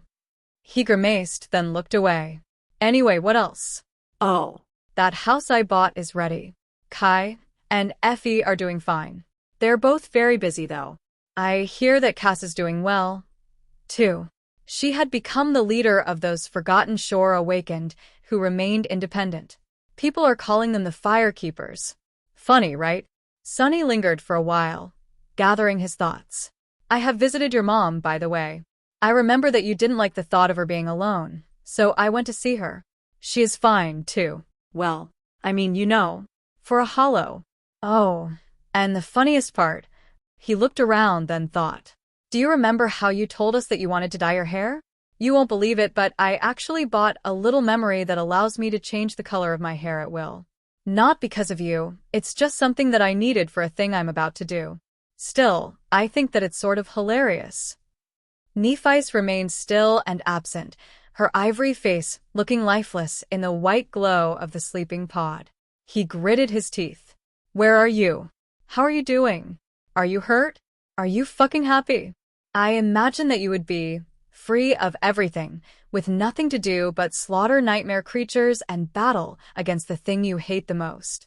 Sunny looked down and clenched his fists, then remained still for a long time. Are you coming back? There was no answer. He sat by Changing Star's side for a while, staring at her still face. Then, he nodded heavily and stood up. All right. Figures. I'll see you later then. With that, Sunny turned around and left. Exiting the academy, Sunny lingered for a bit, then turned around and looked back. The massive red gates looked very different from how they used to back when he and Nephice walked through them 16 months ago. The space in front of them had been empty then, but now it was filled with tens of thousands of burning candles. These candles were an altar to the Changing Star. After the survivors of the Forgotten Shore had returned to the real world, their stories spread like wildfire and captured humanity's attention for a few weeks. Both the independent media and the government propaganda machine added fuel to the fire, spinning it as an inspirational epic of human resilience, heroism, and sacrifice. And Nephice, of course, was the protagonist of that epic. Most of the Forgotten Shore Awakened were her willing apostles, after all. In their hearts, she was their savior. They were also under the impression that Changing Star had become trapped in the dream realm in order to give them a chance to escape. Their voices fell into fertile soil. Nephice already had the established mythos of the Immortal Flame clan to raise her into the spotlight of glory, and with her extraordinary accomplishments on the Forgotten Shore, it only grew brighter. The thing that really elevated and exalted her, however, was something else. It was martyrdom. People loved nothing more than a martyr. Just like Sunny had said, a person had to die to become a true hero. Changing Star, however, had done something strange. She was now, somehow, neither dead nor alive, which only made the whole thing more gripping and emotional. Nephice had become a martyr without actually dying, which was, coincidentally, very fitting, considering her clan's name. All of humanity was now entranced by the story of the last daughter of the legendary Immortal Flame clan, the heiress to two of the most prominent warriors in human history, who had been thrust into hell, stormed the citadel of a fallen terror that ruled it, and fought the creature off long enough for 100 sleepers to escape back to the real world, staying behind to ensure their survival. From the outside, she seemed like a paragon of humanity. Sunny didn't know who came up with the idea of placing candles near the gates of the academy, but it was rather ingenious. People seemed to believe that the immortal flame would not be extinguished as long as at least one candle continued to burn for Changing Star. So the academy had unexpectedly become a place of pilgrimage for thousands of humans who wished for her to do the impossible once again and return alive. The idea was so poignant that even Sunny himself had felt compelled to light a candle a couple of times. Zealots. With a dismissive shake of his head, he turned around and walked away, leaving the sea of candles behind. None of them really knew Nephi's. Only he did. She didn't need their candles to escape the dream realm. Perhaps it was the dream realm that needed help escaping from her. Chapter 389. A place to call his own. Sunny spent some time in a crowded carriage of a public train. Since personal transport vehicles were rare, expensive, and demanded a special government license to purchase, most people in the city used public transportation to move around. Magnetic trains, usually simply called trams, were the cheapest and most popular form of it. During his time in the outskirts, Sunny rarely had a reason to use one, but when he did, people didn't pay him any attention. Sometimes they even went out of their way to not notice him. But now, things seemed to have changed. Sunny had his eyes closed, observing the carriage through the shadow in case there was danger. There wasn't, however. He was surprised to notice that people, especially young women, threw curious glances at him from time to time. Is the soul serpent showing? But no, his sleeves hid the coils of the shadow completely. Strange. Must be the clothes, then. Sunny had not ventured out of the academy a lot during the past 2 months, but on one of those expeditions, he had bought himself some unassuming but pricey civilian clothes. According to Kai, they were understated and stylish, whatever that meant. Sunny basically just went for the only comfortable thing the store had in dark colors. He sighed. That just shows how shallow people are. A simple change of wardrobe, and suddenly, I'm at the center of attention. Why are girls so materialistic? To be fair, many guys stared at him, too. By the time Sunny reached a stop, he was a bit flustered. Leaving the crowded train behind, he sighed with relief, hid his hands in his pockets, and walked out of the familiar tram terminal. The part of town he came to was somewhat near its center, as far removed from the outskirts as one could imagine. It was peaceful, quiet, and green. The air was almost as fresh as that of the dream realm. The houses in this district were also the opposite of the human hive Sunny was accustomed to. Weirdly, they were all very low, no more than 2 or 3 stories high. The ground itself rose and fell in artificial tiers, each street existing on its own wide terrace. Out here, the snow was already gone, revealing beautiful lawns and greenery. The whole district looked like a garden. Obviously, not everyone could allow themselves to live here. Most of the locals were either reasonably wealthy or worked for the government. However, as far as citizens went, they were not of the highest ranks. There were other, much more affluent districts in the city, and the real elites, as well as most awakened, lived there. But that was one of the things Sunny liked about this place.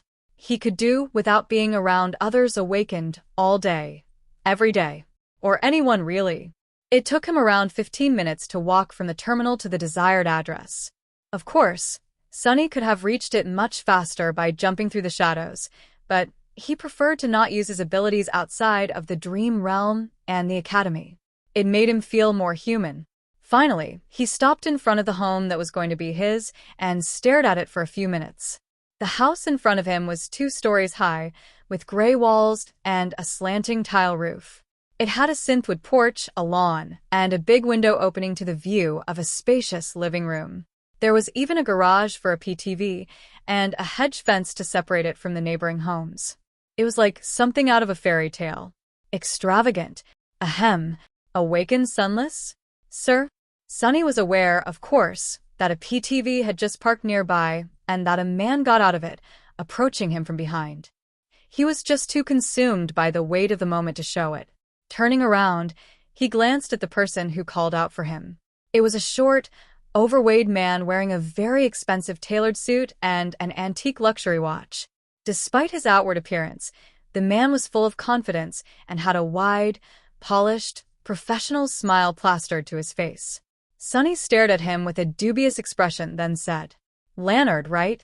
The man, who was the representative of the agency responsible for outfitting Sunny's new home, nodded with enthusiasm. "That's me." The fact that you have remembered my name is very flattering, sir." "Really?" With that, he gestured to the home and smiled. "How do you like it?" Sunny hesitated, then feigned indifference and shrugged. "It's fine, I guess." Leonard lingered for a moment, then smiled even wider.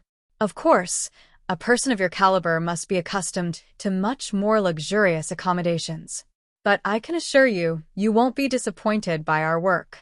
This home might not be as high class as what you're used to, but we did everything per your specifications.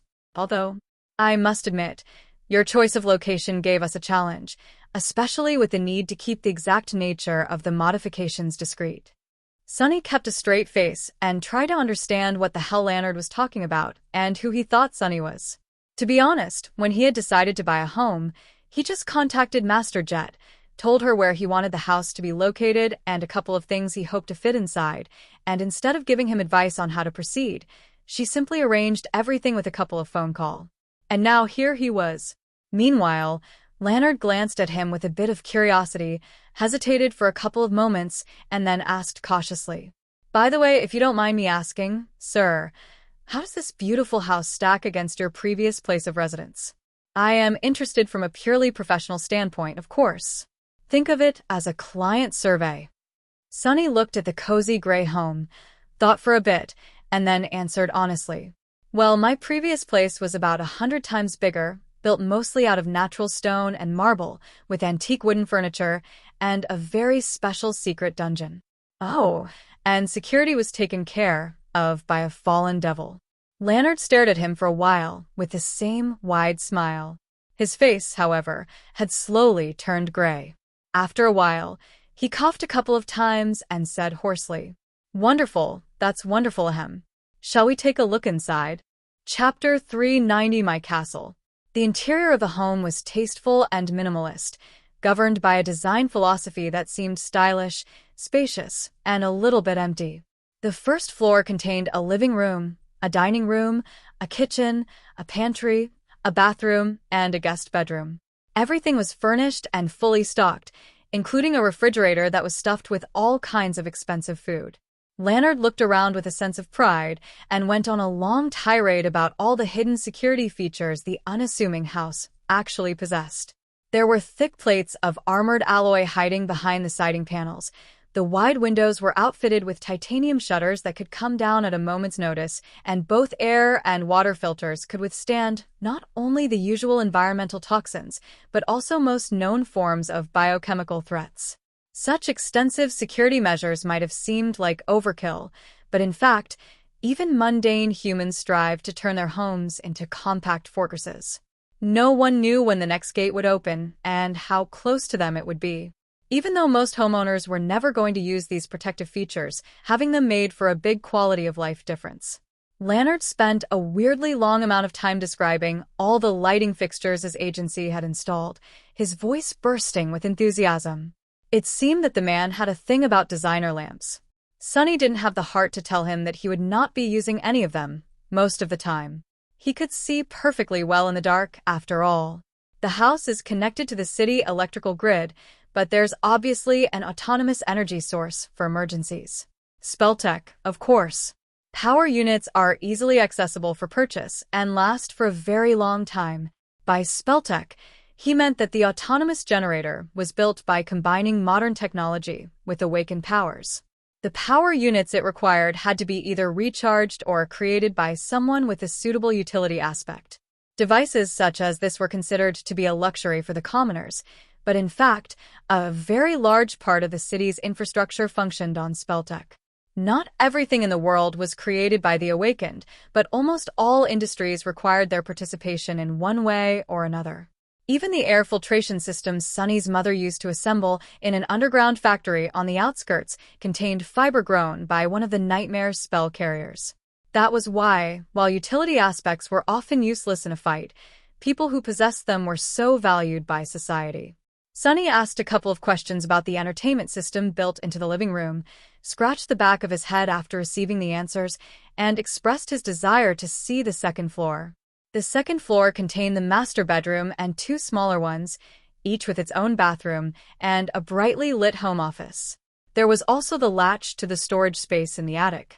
Leonard described a few things about the furniture they chose, and then mentioned the soundproofing of the master bedroom several times, for some unknown reason. Sonny frowned and gave him a strange look. "I mean, sleeping in peace and quiet is nice, but he doesn't know that I can't sleep in the real world, right? What a strange man." Finally, they descended into the basement, which was situated deep underground, as well as being the most heavily fortified and well-protected part of the house. In a sense, this was the heart of the unassuming gray home. The whole basement was one large space, with walls, floor, and ceiling covered by heavy plates of armored ceramic alloy. This was done so that an awakened could train here without worrying about destroying their own home or alerting the neighbors. Sunny paid extra to make sure that every piece of training equipment here could survive his spars with Saint. He still remembered and mourned all the beautiful things he had lost during their previous duels, like his favorite table, or his comfortable chair, or his pride. The basement could be isolated from the rest of the house and from the outside world, turning into a heavily fortified, impenetrable alloy box. The reason for this level of additional security stood in a small alcove at the far end of it. It was a state-of-the-art, beautiful, incredibly expensive sleeping pod, the best money could buy. Sunny walked over to it and stared at the softly illuminated, luxurious cradle for a while, then smiled. No more sore muscles. In its closed state, the pod looked like a steel monolith. As far as high-tech coffins went, this armored one was a real beauty. Sunny couldn't even call it a coffin, really. That thing was a whole sarcophagus. With its help, he would be able to spend entire months in the dream realm without subjecting his physical body to any damage. He wasn't planning on getting lost in the spell for so long, of course, but it was better to be safe than sorry. Leonard chuckled. I am not going to lie. Every time I find myself in such an environment, I can't help but feel a little scared.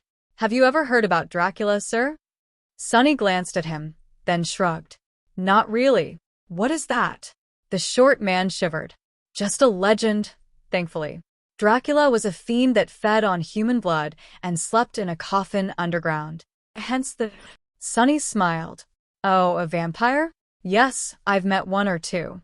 Leonard grew pale, remained silent for a while, then squeaked. Met? Not paying him any attention, Sunny turned to the second pod that stood near the first one. This device looked similar enough to a sleeping pod to be mistaken for one, but had nothing to do with sleeping. Well, not technically. It also had a cradle and a heavy lid, but unlike Sunny's new sarcophagus, it wasn't designed to accommodate a human body for long periods of time. In fact, there was a plaque on the inside of the lid advising people against overusing the equipment and asking them to behave responsibly. It was the best available dreamscape pod, allowing one to enter the advanced virtual reality simulation that existed on the edge between technology and magic. Sunny had big plans for that thing. Chapter 391 Dreamscape. Dreamscape was a place that was neither real nor a part of the dream realm, but instead existed somewhere in between. It was created and maintained by a combination of advanced modern technology and a very special aspect ability that a certain master, now already a saint, possessed. Their power had to do with illusions, and so, that was what Dreamscape was. A massive illusion that countless people could share. However, that illusion was not entirely malleable and functioned according to a set of absolute rules.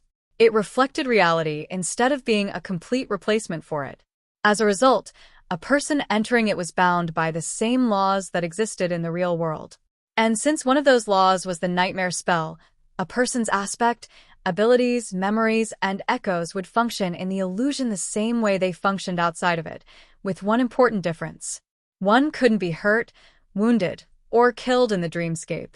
Neither memories nor echoes could be destroyed.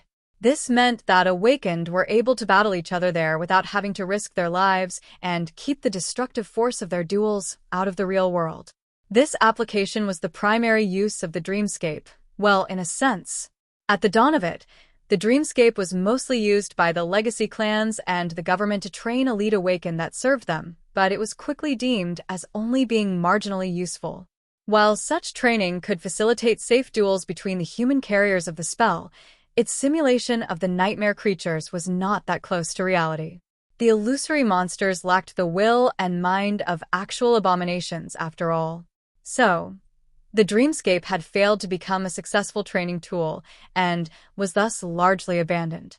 It had, however, unexpectedly found incredible success in the entertainment segment. Those awakened who were not part of elite strike forces deemed it to be very engaging, useful, and fun. The duels in the dreamscape became very popular, and that popularity simply exploded once the company behind it came up with the idea to integrate a broadcast function into the simulation pods, thus making these duels available to a much broader audience, the mundane humans. Today, Dreamscape was a whole industry with both amateur and professional leagues, famous celebrities, and passionate fan clubs. There was even a version of it for non-awakened, with its own set of environments and adventures that allowed people to experience a facsimile of what it meant to travel across the dream realm while battling nightmare creatures. Sunny, however, wasn't interested in the fame, glory, and money that becoming a renowned Dreamscape champion could bring him. No matter how lucrative, it was just a toy at the end of the day. He was, nevertheless, extremely interested in that toy for 3 very important reasons. The first reason was the anonymity that Dreamscape offered. It was all but impossible to track a person entering the illusion if they didn't wish to be tracked, which was very much to his liking. The second reason was Shadow Dance. Sunny needed to fight against a multitude of opponents skilled in wielding different weapons and using various styles to sharpen his battle art and make it, as well as the Soul Serpent, stronger. In a sense, he needed to create a library of mirrored styles to enrich his own. Was there a better place to find thousands upon thousands of awakened who were willing and ready to cross blades with him? All without having to risk his life, to boot. The third reason was rather unexpected. In fact, Sunny had stumbled upon it by pure accident. Back when he had just arrived on the Chained Isles, he secretly tested the mantle of the underworld in battles against several nightmare creatures. The onyx armor had turned out to be even more remarkable than he had anticipated, so he easily hunted down several abominations. And yet, one creature had managed to escape from him after being thoroughly defeated, mostly because of the approaching crushing. That was when he discovered how the Prince of the Underworld enchantment really worked. Its description said that the onyx armor grew stronger according to the number of opponents its wielder defeated, and it did exactly that. The enchantment didn't care whether the opponent lived or died. All that mattered to it was that the enemy lost. After the nightmare creature Sunny had beaten escaped, the counter of the enchantment still changed from 1215/6000 to 1216/6000. He tested it in a battle with another abomination, bringing it to the door of death and then walking away without delivering the last blow. The counter went to 1217/6000. So, Sunny hoped to kill 2 birds with 1 stone in the dreamscape, to both elevate his technique and satiate the requirements of the Prince of the Underworld with a constant stream of victories. Now that he had finally bought his own home and gained access to a sufficiently secure simulation pod, the chance to do so was finally in his grasp. But first, he needed to send Leonard away. The 2 of them returned to the ground floor. The short man looked around and asked with a somewhat forced smile, I hope that everything was to your liking, sir?" Trying not to show how weird it was for him to be addressed as sir. Still, Sunny gave him a curt nod and answered evenly, Yes. "It will do." Leonard hesitated for a few moments, then said, Good. Great. "Ahem, would you like to subscribe to our active security service? Many awakened find it beneficial to have a dedicated security team guarding, The short man started to give him an obviously practiced sales pitch, but under Sunny's indifferent gaze, his voice grew quieter and quieter, until eventually disappearing completely. Sunny smiled slightly. "I would not, Leonard. Do you really presume to be able to guard me?" Leonard gulped, then shook his head. Ha. Haha. No, of course not. What I was thinking about, even? Please forgive me, sir." He looked away, then hurried to change the subject. "In any case, as you can see, the interior is rather empty. We left space for you to fit your ahem things. If you don't mind me asking, when are the movers arriving?" Sunny stared at him, then shrugged. "They're not. I don't own a lot of things." By which he meant that the clothes on his back and the stuff in his pockets were the total sum of his worldly possessions. Leonard sighed, then nodded. How profound. Indeed, people these days are too preoccupied with material possessions. They define themselves through the ownership of things, not noticing that those things actually own them. I envy or wisdom, sir? What on earth is that guy going on about? Sonny stared at Leonard's tailored suit and antique watch with hidden envy. Those had to be expensive. The short man caught the direction of his gaze and blushed with embarrassment. Anyway, if no one is coming, then we can conclude the deal right here and now. I wouldn't want to take too much of your precious time. They signed a few documents. All payments had been made in advance, so this was just a formality, but despite that, completing this meaningless ritual made Sonny feel a deep and powerful emotion. In a few minutes, Leonard was gone, leaving him alone in his new home. The first home he had in many, many years. Chapter 392: Birth of a Legend. For a while, Sonny stood motionlessly in the living room. Then, he slowly wandered around the house, looking at its walls and tastefully furnished rooms. Finally, he found himself near the refrigerator and took out a glass bottle full of clear, pure water. With it in hand, Sonny walked outside and sat down on the porch. The terrace district was quiet and peaceful. The air was still cold, but the sunlight was already full of warmth, promising a vibrant spring. The wind rustled the leaves gently, and streams of meltwater murmured softly as they ran down the pavement. Sonny stared at the piece of land that he now owned and opened the glass bottle. He spent quite a while there, sipping water and looking at nothing in particular. As hours passed, several PTVs drove by. He saw a few people in clean and warm clothes. A bit later, droves of children and teenagers in school uniforms walked past, on their way home from their studies. After that, he sighed, retrieved his shadows, and went back inside. Bringing the empty bottle back to the refrigerator, he stared at it for a few moments. Inside, there was food, so much food. Enough food to last him for a month. All easily accessible, delicious, and well within his means. Before Sonny knew it, his fist slammed into the door of the refrigerator, easily piercing the thin metal sheets and turning the vegetables stored on the other side into vapor. Pieces of metal and plastic flew in the air, and the whole house trembled slightly. The refrigerator itself cracked and deformed, nearly bursting apart from the force of the impact. Sonny stared at his hand in shock, then awkwardly retrieved it from inside the devastating device and looked at the broken thing with dismay. Crap. Now he was going to have to buy a new one, and replace all the food, and clean up all the mess. What the hell is wrong with me? Shaking his head, he put the empty glass bottle on the counter, sighed, and went to find a mop. Some time later, Sonny returned to the basement and approached the Dreamscape pod. He looked at it for a while, then turned around and paced around the armored dojo, frowning. Come on now, you've been preparing for this for a long, long time. As he paced, his whole presence slowly changed. The way Sonny walked, the way he held himself, the way his hands moved all became slightly different. There are 6 gods. The War God, also known as the God of Life. The Beast God, also known as the Goddess of the Moon. The Sun God. As he recited the names of the gods and their various aspects, the manner in which he spoke also changed. The difference was subtle, but noticeable. One after another, Sonny changed every little bit of behavioral traits that could be traced back to him. He had spent a lot of time training for this moment, using the physical malleability of a shadow dance practitioner to make himself unrecognizable. Surprisingly, the task had turned out much easier than he had thought. It was basically his specialty. Anyway, Weaver's mask could protect his identity from all who would wish to learn it through magic, but he had to deal with mundane forms of identification on his own. After a while, when he was ready, Sonny undressed, approached the simulation pod, and climbed into its cradle. As the polished mask of black wood appeared on his face, the lid closed. A string of shimmering letters appeared in front of him. Enter Dreamscape? Yes, no. He sighed, then concentrated on the yes. A few moments later, his vision darkened. Sonny found himself standing in a boundless, black void.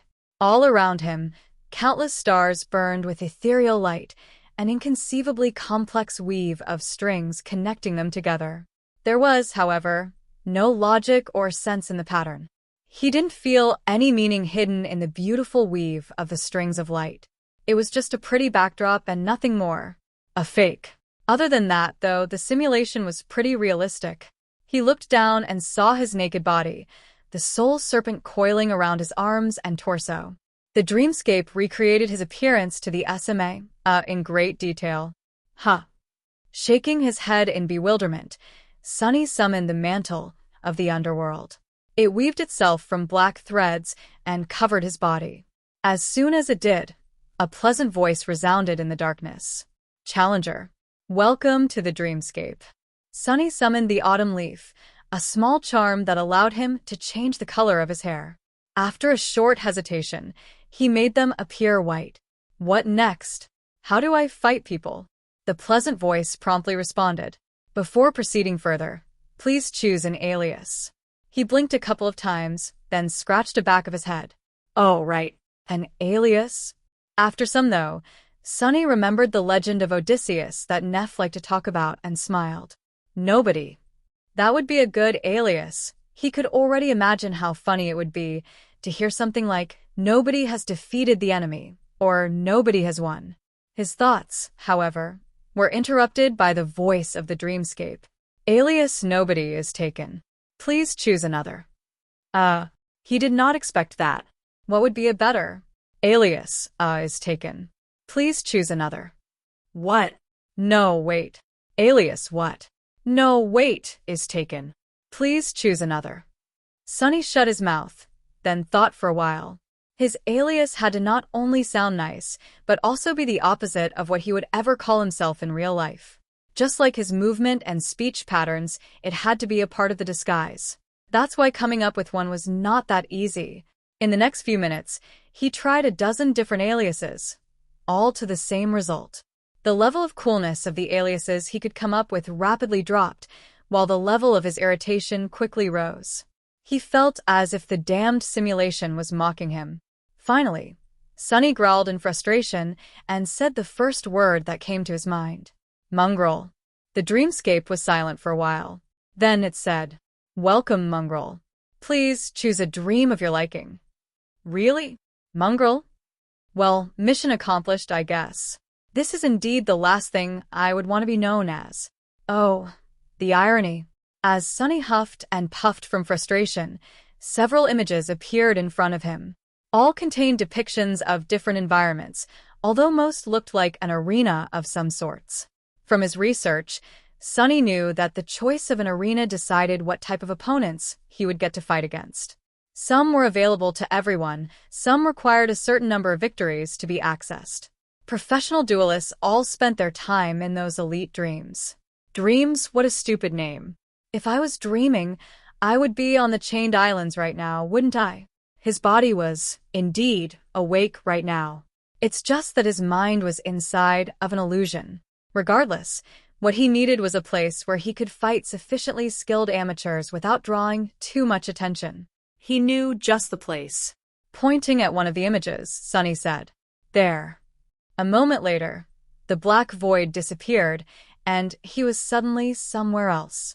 A loud voice thundered from somewhere above. Challenger Mongrel has entered the Colosseum. Chapter 393 Mongrel. Sunny was standing on the floor of a vast oval arena. It was covered by sand, which had long ago turned red from all the blood spilled between these ancient walls. The merciless sun burned in the incandescent sky, and the smell of sweat, blood, and death assaulted his nostrils. How realistic. A little disturbed, Sunny looked around and saw tall amphitheater stands rising high above the blood-soaked arena. Those were the spectator seats. A crowd was cheering from them, their voices full of macabre fascination, cruelty, and glee. Both men and women were dressed in archaic robes that left their arms and shoulders bare. With bloodthirsty smiles contorting their features, they looked like a horde of lustful demons. Well, not all of them. Here and there, a strangely clothed person could be seen, observing the fights with a less barbaric expression. The people in archaic clothes were illusions, while the rest were actual observers. One didn't have to be connected to the dreamscape to spectate the duels, but some quirky fans preferred to be there in person to achieve the feeling of maximum immersion. Lunatics. Those damn simulation pods are too costly to use them for spectating. Even though Sunny wasn't poor anymore, seeing such extravagance still pained him. Shaking his head, he finally turned his attention to the arena itself. Obviously, this illusory environment wasn't very original, but on the other hand, it was a classic. More advanced dreams had vastly different decorations, ranging from realistic to completely fantastical, but for this low-level one, the company running Dreamscape chose a pretty basic narrative. It was an ancient coliseum, a place where slaves had once fought to entertain their masters, often to the death. Sunny didn't like it one bit. The coliseum was based on a historical structure, but was much larger. Hundreds upon hundreds of warriors roamed the sand of the battle arena, some engaged in fights, some searching for an opponent. Out here in the coliseum, most of the participants were awakened of high enough skill to be considered the elite among the amateurs, but not skillful enough to enter the professional leagues. Just what Sunny was looking for, maybe. Overall, while many of the duelists in the Dreamscape were talented fighters, at the end of the day, there were very few true masters among them. Real elites spilled blood in the dream realm, not in an illusion that had been conjured for the purpose of entertainment. So the level of competency of these people remained to be seen. Commanding the Soul Serpent to assume the form of the fearsome Odachi, Sunny put the blade of the great sword on his shoulder and waited to be challenged. Due to his menacing black armor and fearsome mask, however, people seemed to be reluctant to approach. At least for a while. Soon, a young swordsman in a striking blood-red armor approached, a long and graceful espadon resting on his shoulder. With a smile, he looked at Sunny and said, "Haven't seen you around before, mongrel? Are you new to the Colosseum?" Sunny tilted his head and studied the letters that appeared around the swordsman. Paradise in red. Victories, 157. Defeats, 103. Good enough. Lowering the Odachi, he answered in an even tone. "I was born in the Colosseum." The swordsman smiled, then stepped forward. "Let me welcome you back then." The voice of the Dreamscape immediately spoke, announcing the start of the fight. Paradise in Red has challenged Mongrel. They clashed on the bloodied sand, moving with enough speed to cause the wind to howl through their armor. Sunny had left one of his shadows on the ground and wrapped another one around the autumn leaf, where it could do him no good. He didn't want to be too strong so that his opponents were not completely outmatched and could properly showcase their styles. As for himself, he had completely abandoned both the flowing style that Nephice had taught him and the grounded technique that he had learned from Saint, relying only on his ability to shadow the enemy's movements. Paradise in Red was not a master of swordsmanship, but his skill level was not bad. Still, the young man wasn't a match for Sunny, even though he had to forego his practice techniques and wasn't used to wielding the great blade of the Odachi. The material form of the Shadow Serpent was truly formidable, but due to its size and nature, using it required a lot of adjustment. It was potentially far more devastating than any shorter blade could ever hope to be, but at the same time, demanded much more skill and strategy to be wielded efficiently. Any strike it delivered was potentially deadly, but so was every mistake made in the process. Sunny prolonged the fight for as long as he could, learning as much as possible from how his opponent moved and wielded the sword. In the end, however, the strain of the duel turned out to be too much for the other fighter. He wasn't very strategic at how he spent his soul essence, so after 5 minutes or so, his speed and strength decreased sharply. Sunny sighed and ended the duel with one precise slash of the Soul Serpent. The great sword flashed across the enemy's neck, sending his head flying into the air. The beheaded corpse fell to the ground in a rain of blood, then disappeared in a stream of sparks. The voice of the Dreamscape thundered from above. "Mongrel has won. Too bad." 5 minutes was not enough to truly learn the essence of a battle style. However, Sunny was certain that he would face another practitioner of this battle art eventually. There were not that many popular styles among the amateurs, after all. A few days or weeks later, he was bound to fight against someone with a similar technique again. Attracted by his flashy victory, a few more challengers approached. Sunny flourished the Soul Serpent, then stopped it abruptly midair. Drops of blood flew to the sand, leaving the dark blade perfectly clean. Under the mask, he grinned. "Ah, so cool. Good thing that I learned this trick from Saint too." Arg. Are you even human? Another awakened fell to the sand, blood flowing from his mouth. Sunny took a step forward and slashed down with the shadow serpent, easily cutting through the opponent's light armor and splitting his body in half. The great sword he wielded was truly devastating. As the corpse disappeared, he cleaned the curved blade of the odachi with a swift flourish and answered with a dejected lie. Human? I am not, and have never been a human. By that time, a small crowd of awakened had gathered around to spectate the fights and wait for their turn to challenge him. Hearing his words, one of them laughed. If you are not human, then what are you? Sunny glanced at him, then shrugged. A mongrel. Internally, though, he was thinking, what the heck? In the past several hours, he had fought 27 people, and out of them, 25 had been using the same battle style. It was a practical but rather simplistic art that relied on straightforward, efficient movements and attacks that were optimal in terms of lethality and energy expenditure, but for the same reason very predictable. In the hands of a master, the style could have been a real menace, but with these talented amateurs, it was useless against anyone with a tiny bit of clarity. Several of the aspects the challengers possessed had thrown him for a loop, but in the end, he had defeated them all one after another, gaining a solid grasp of the essence of their style by the 20th practitioner he fought. These people were not exactly untalented, but Sunny felt the difference between them and himself sharply. He had to remind himself that, unlike him, they had not spent a whole year fighting for their lives in the hell of the Forgotten Shore. Most of these young men and women had probably only experienced a handful of real battles in their entire lives, a few in the first nightmare, and a few on their way to the gateway. After that, they lived in well-protected citadels and only ventured outside the walls in large cohorts, if ever. Disappointing. Although the counter of the Prince of the Underworld had grown by 27 victories, Sunny was slightly irritated. This was not what he had hoped for. Variety, he needed variety. He needed to create a truly versatile library of styles to allow Shadow Dance to be more efficient in the future. The more basic styles he learned, the easier it would be for him to shadow a truly unique technique if he needed to. As he was thinking that today was a complete bust, a sudden wave of whispers ran both through the crowd of the awakened fighters and the human spectators observing them from the stands. A dozen or so meters behind Sunny, a tall figure suddenly appeared out of thin air. When people saw the new arrival, their eyes widened. Chapter 394 One Strike. Leo Stryker appeared on the Colosseum and looked around with a bit of nostalgia. A few years ago, at the very start of his career, he had been a frequent visitor of this arena. This was where it all had started for him. Times had changed, of course.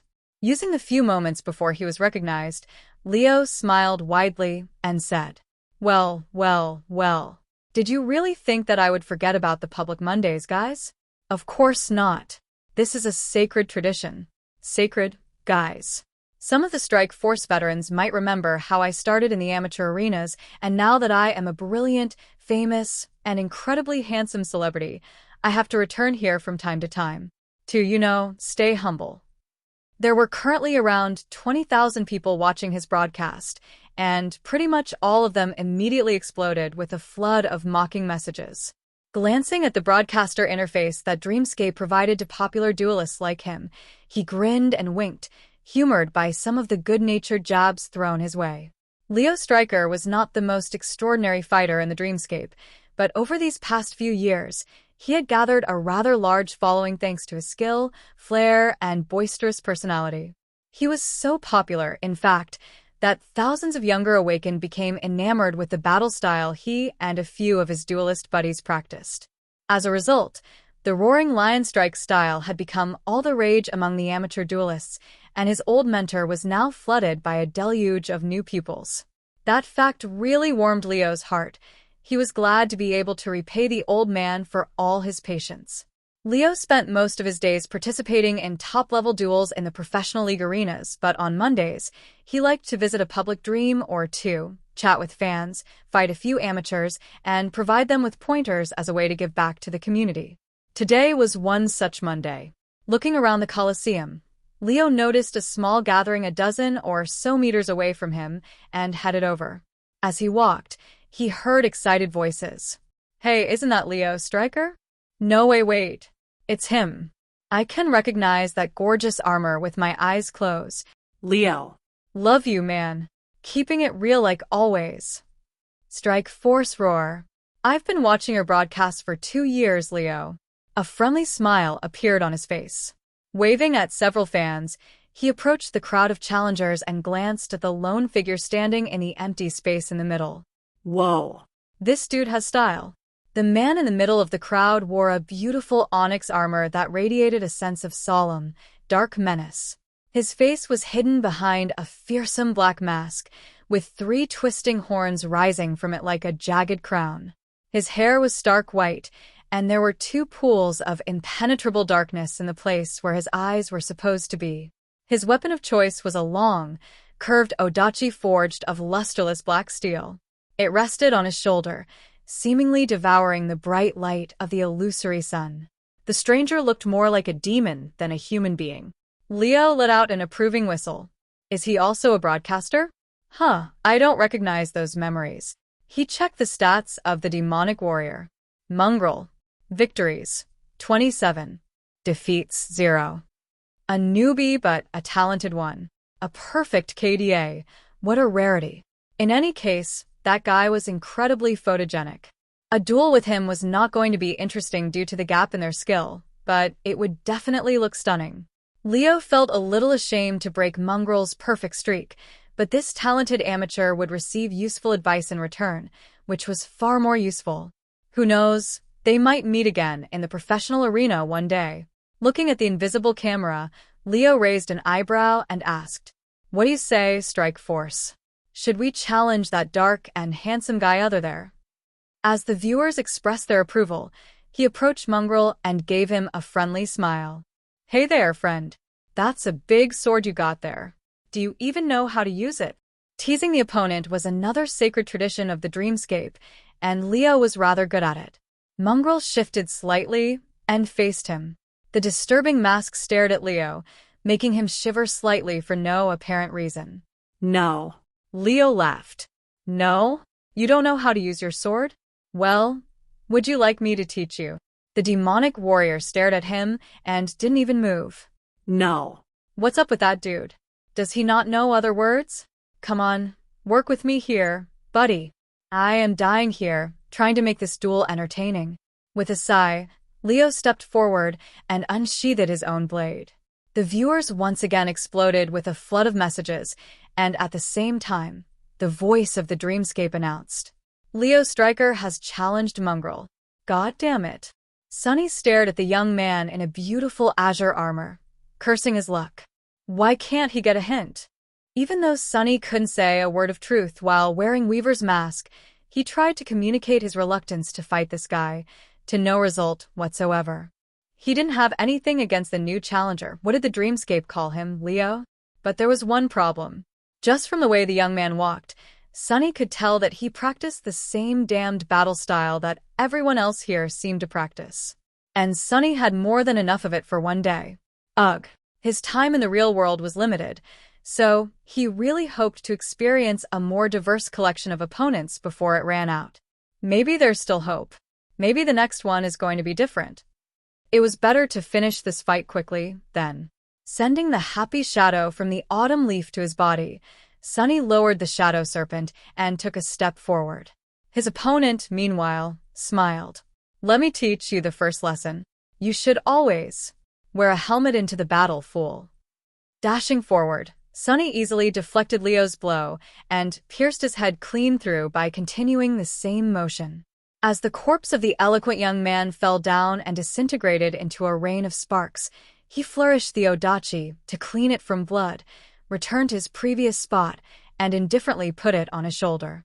I swear to gods, the next person to challenge me better be using a different style. Otherwise, I might get angry. Leo Stryker found himself standing in a boundless black void, his mouth agape. His viewers, too, were uncharacteristically silent. One strike. He killed me in one strike. He lingered for a few moments, then turned to the invisible camera and forced out an awkward smile. That was really unexpected, right, guys? Then, His smile grew wide and sincere. That strike force is what people call finding a diamond in a pile of, dung. Incredible luck. Yeah, definitely a stroke of luck. Oh, by the way, has anyone clipped it?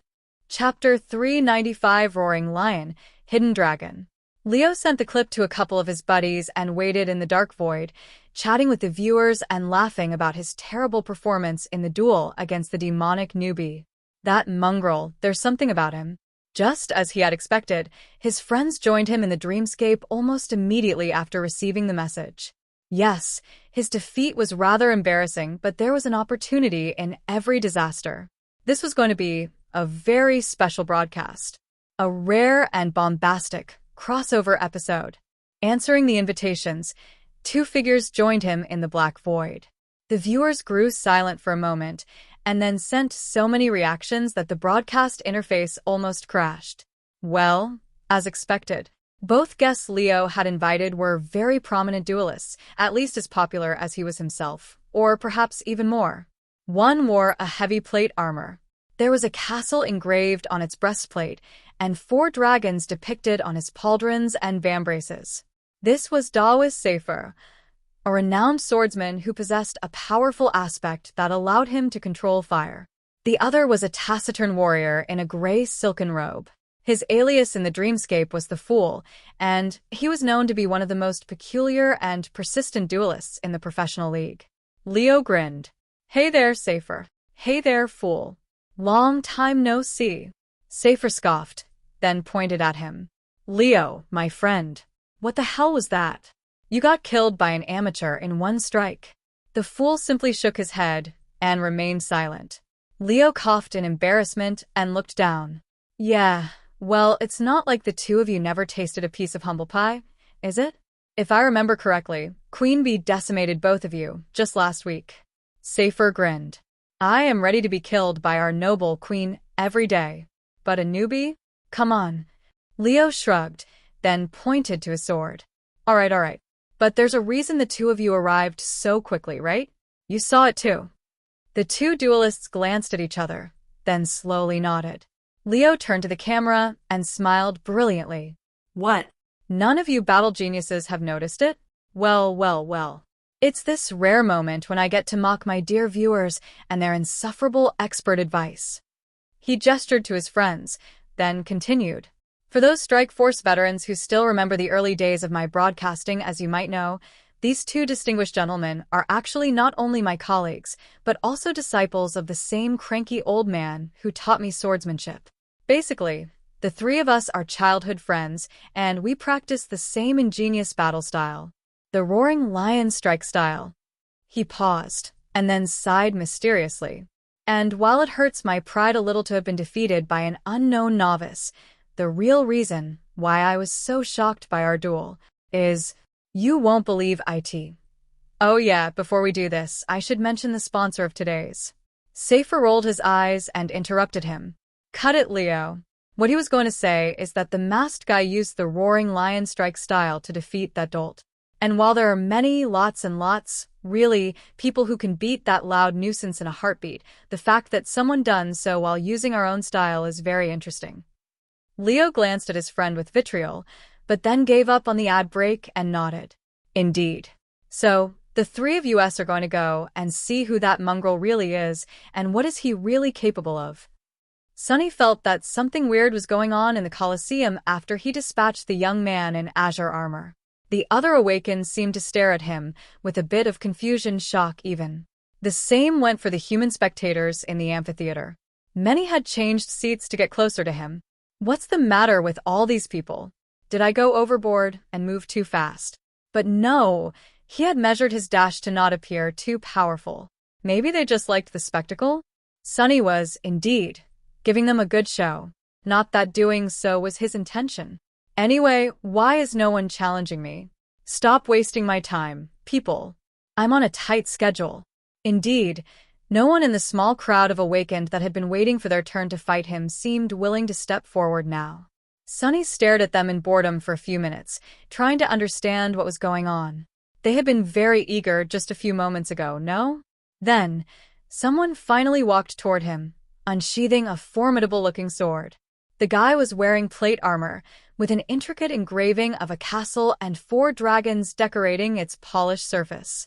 He looked strong, noble, and experienced. You must be Kidding me. The same style, he was obviously practicing the same damn style. As Sunny's eyes narrowed, the voice of the dreamscape announced, Daoist Safer has challenged Mongrel. Before the guy in plate armor could even attack, Sunny unceremoniously bashed him in the face with the pommel of the odachi, swiped his foot, and then viciously thrust the tip of the great sword into the narrow crack of his visor. As blood flowed from the steel helmet, the voice of the dreamscape thundered once again. Mongrel has won. The faces in the crowd grew a bit pale. What the hell is wrong with these people? Is there no one here who knows a different style? Before Sunny could even clean the blade of the shadow serpent, a new challenger approached. This one was wearing a gray silken robe. The fool has challenged Mongrel. The bastard was wielding a heavy saber and using the same cursed battle art. Sunny let out a low growl and dashed forward. The fool turned out to be more nimble and aware than the last 2 fighters. He managed to sidestep the attack. Sadly, it had turned out to be just a feint.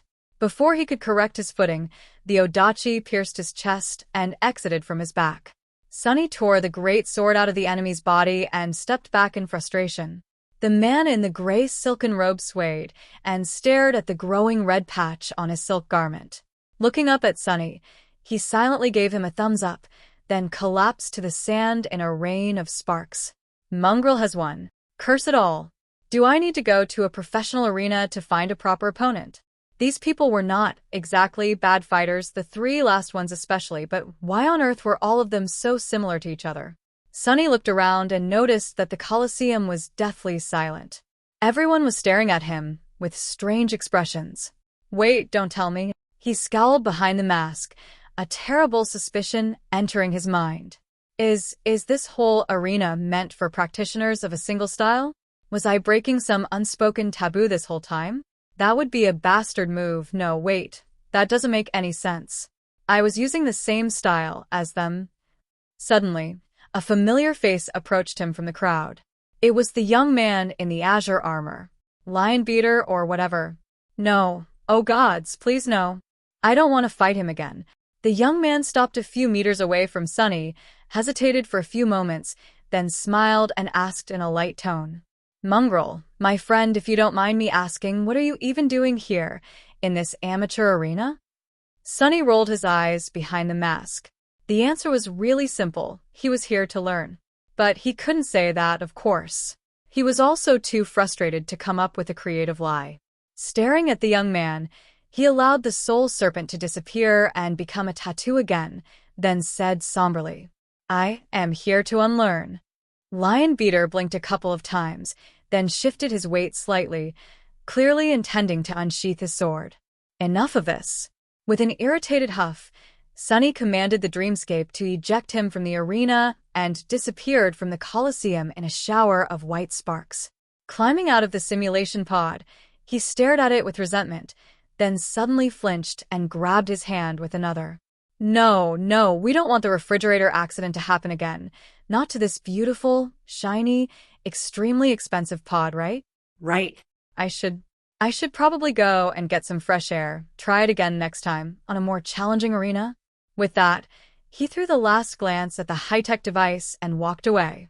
What Sunny did not see, though, was the crowd of awakened back in the Colosseum, all staring at the empty space where he had stood a minute ago. Leo Stryker stared at it, too, a thoughtful expression on his face. A few seconds later, he said quietly, To unlearn? Huh. Chapter 396, Viral Sensation.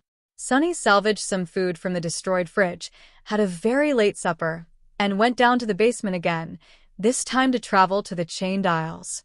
By then, all shadow essence he had spent during the duels, and to keep the mantle of the underworld from turning back to stone had already been restored.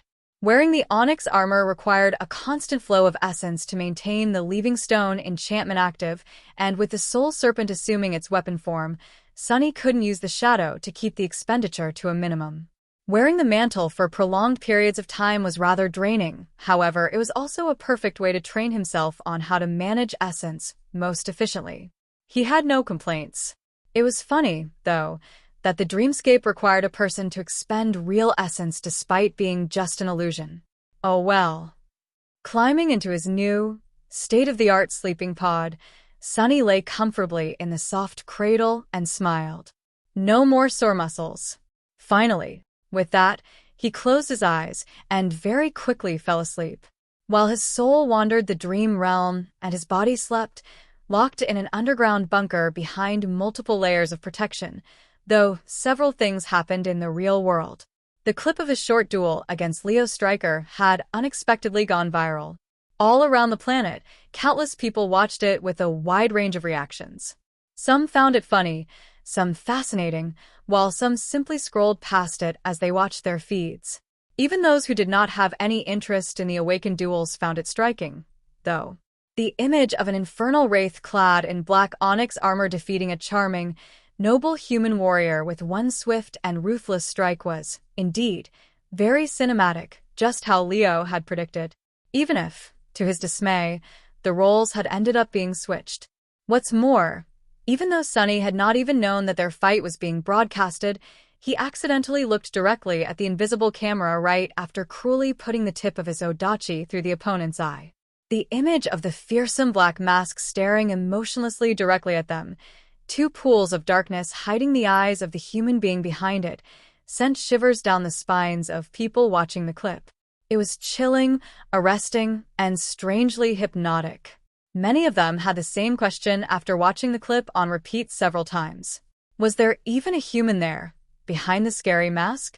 People who followed the Dreamscape Leagues, however, had an entirely different reaction. Although they, too, appreciated the undeniable aesthetic value of the short and striking duel, they paid more attention to the actual meaning of it. How could a completely unknown novice defeat an established and well-regarded duelist, someone as famous as Leo Stryker, in just one strike? The exact moment when Sunny delivered the deadly blow was analyzed, disassembled, and put under the microscope. Was it skill or pure luck? Was it intentional or accidental? Did Leo make a mistake, or was his mysterious adversary just that much better? The answer was rather confusing. No one had the slightest idea. Obviously, once people became curious, they didn't stop on just that one viral clip. Rather swiftly, every fight and every word that Sunny had uttered during his infuriating visit to the dreamscape were found and published for everyone to see. Once people saw the contents of those recordings, the whole duelist circle was violently shaken. One shock was followed by another, and then by yet another still. The first thing that people found during their investigation was two more short clips. One showed Mongrel killing Daoist Safer in the span of a single second. The other showed Mongrel killing the Fool, once again, with a single ruthless strike. All in all, it took him less than a minute to easily crush three of the most renowned young duelists in the world. They weren't the absolute elite, but still some of the best the Dreamscape had to offer. The conclusion was obvious. His victory over Leo Stryker was neither lucky nor accidental. Mongrel was, indeed, just that much better. But how could that be? Was he some other famous duelist in disguise? People continued to dig, coming to a bewildering conclusion. The man who called himself Mongrel had never entered Dreamscape before that day. His profile showed only two pieces of information. Victories, 30. Defeats, 0. And status, offline.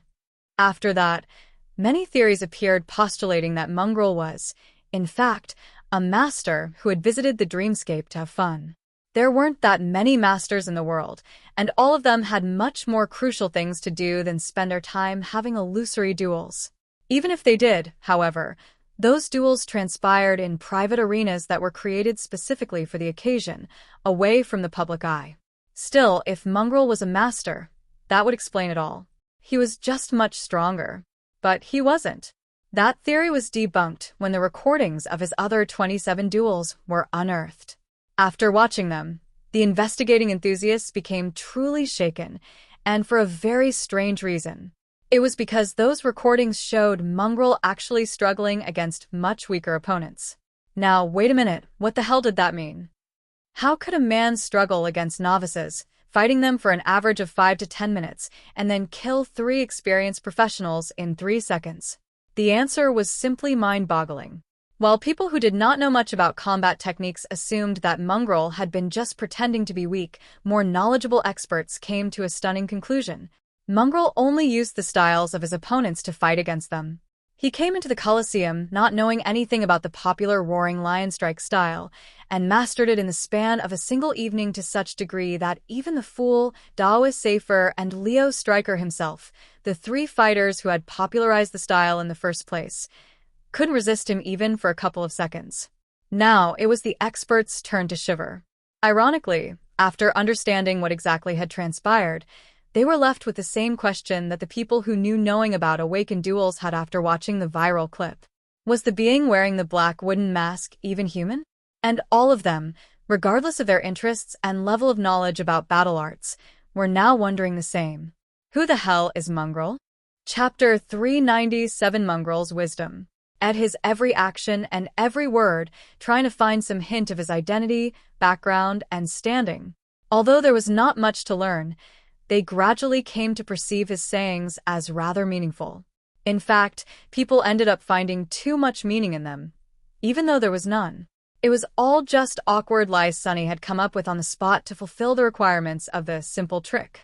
He had never, ever intended to say something profound. But when had good intentions ever stopped people from overcomplicating things? Without Sunny knowing anything about it, Mongrel had gained a philosophy. Are you new to the Colosseum? I was born in the Colosseum. Sitting in a school cafeteria, 2 students stared at a cheap communicator, their eyes burning with enthusiasm. One of the boys frowned, then asked in confusion. I don't get it, what does he mean? Isn't the Colosseum just a dreamscape arena? How could a person be born there? His friend shook his head with disdain. Idiot. Don't you get it? Mongrel doesn't mean that he was born in the dreamscape. He means that he was born in battle. Those ancient gladiators were slaves forced to fight to the death against their will. Aren't awakened the same? They are infected by the spell and have no choice but to battle nightmare creatures to survive.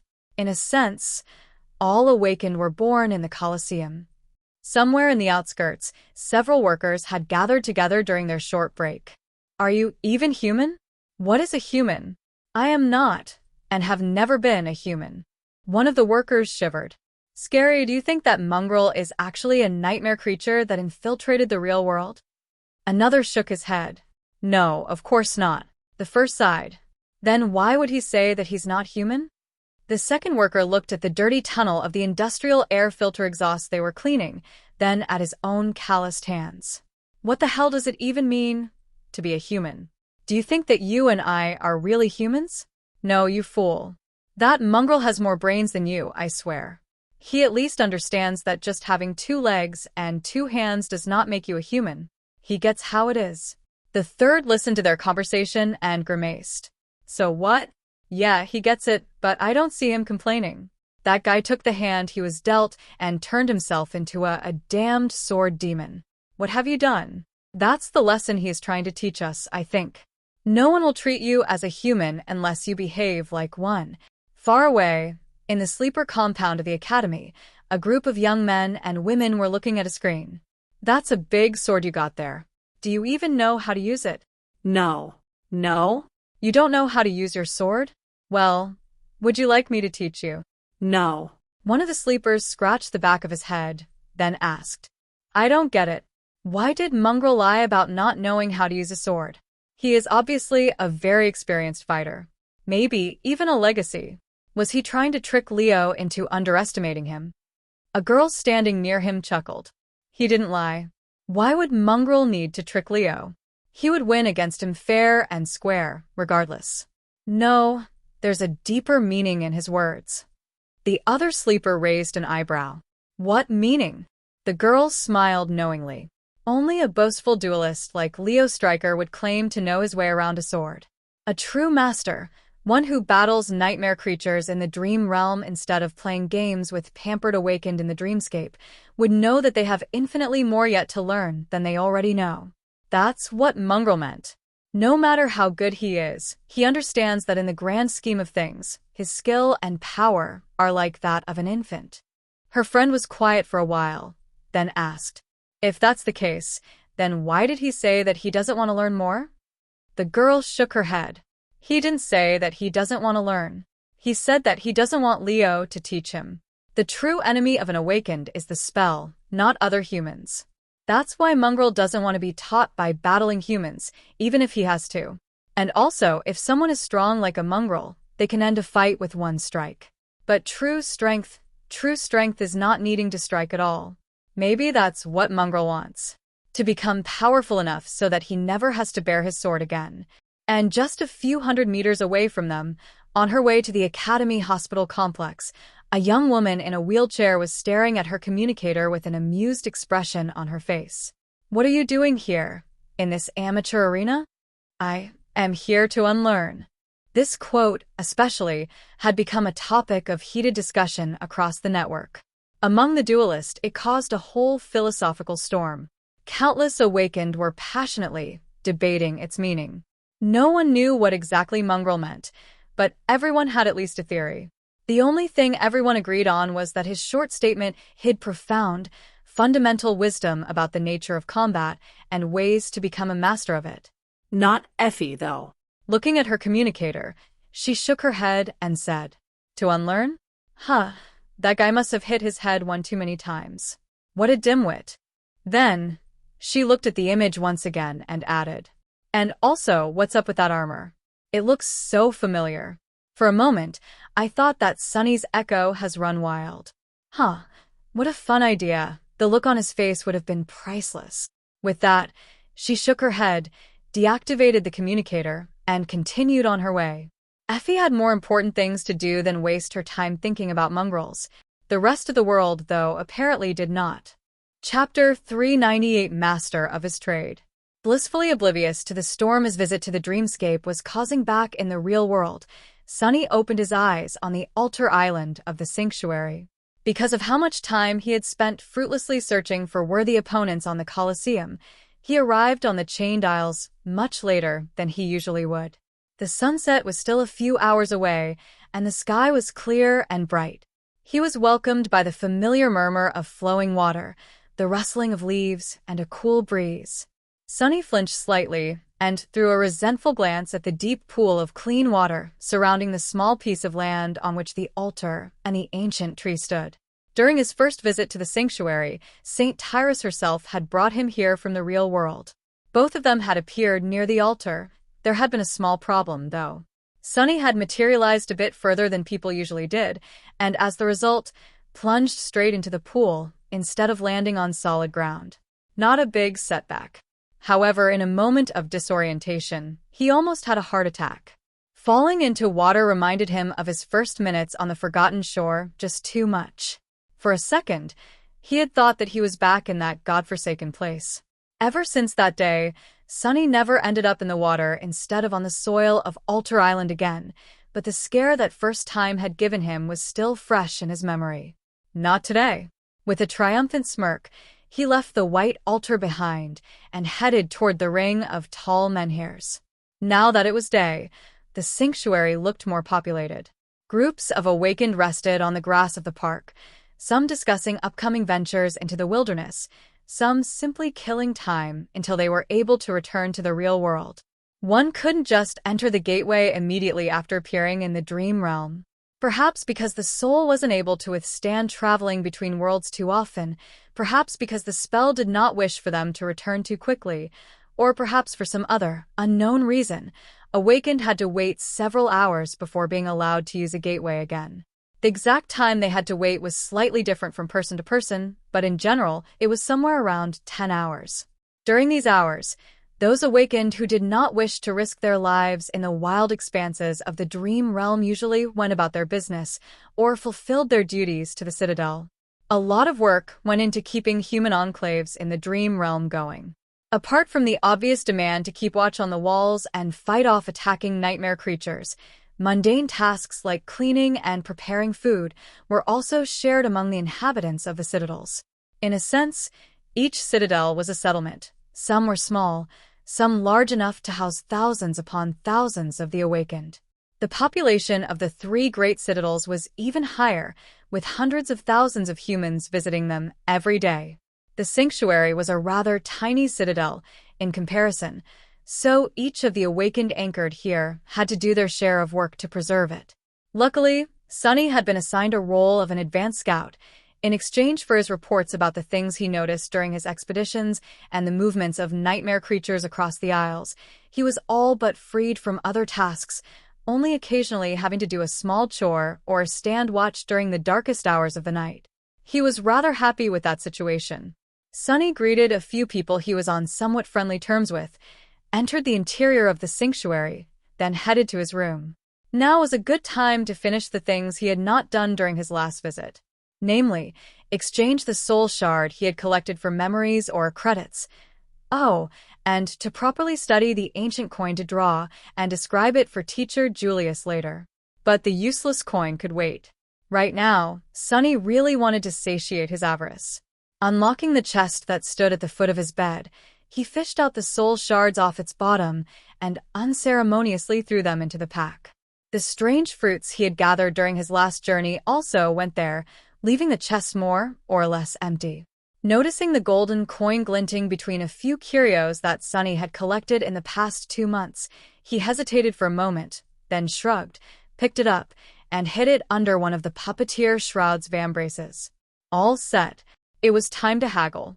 Returning to the park contained within the inner circle of the sanctuary, Sunny glanced at the awakened gathered there, walked over to a big, sun-washed rock, and sat down on it. Taking out the soul shards, he placed them on its surface and waited patiently, pretending to be bored and indifferent. It almost looked as if he was simply enjoying the sun, while the soul shards had somehow appeared near him by accident. In the beginning, Sunny had to walk around and initiate trades, but by now, the inhabitants of the sanctuary had already caught wind of the fact that he often had soul shards to trade. Sunny just had to keep his trading operations seemingly humble, at least on the surface. If people knew how many nightmare creatures he really killed, things would become a bit difficult.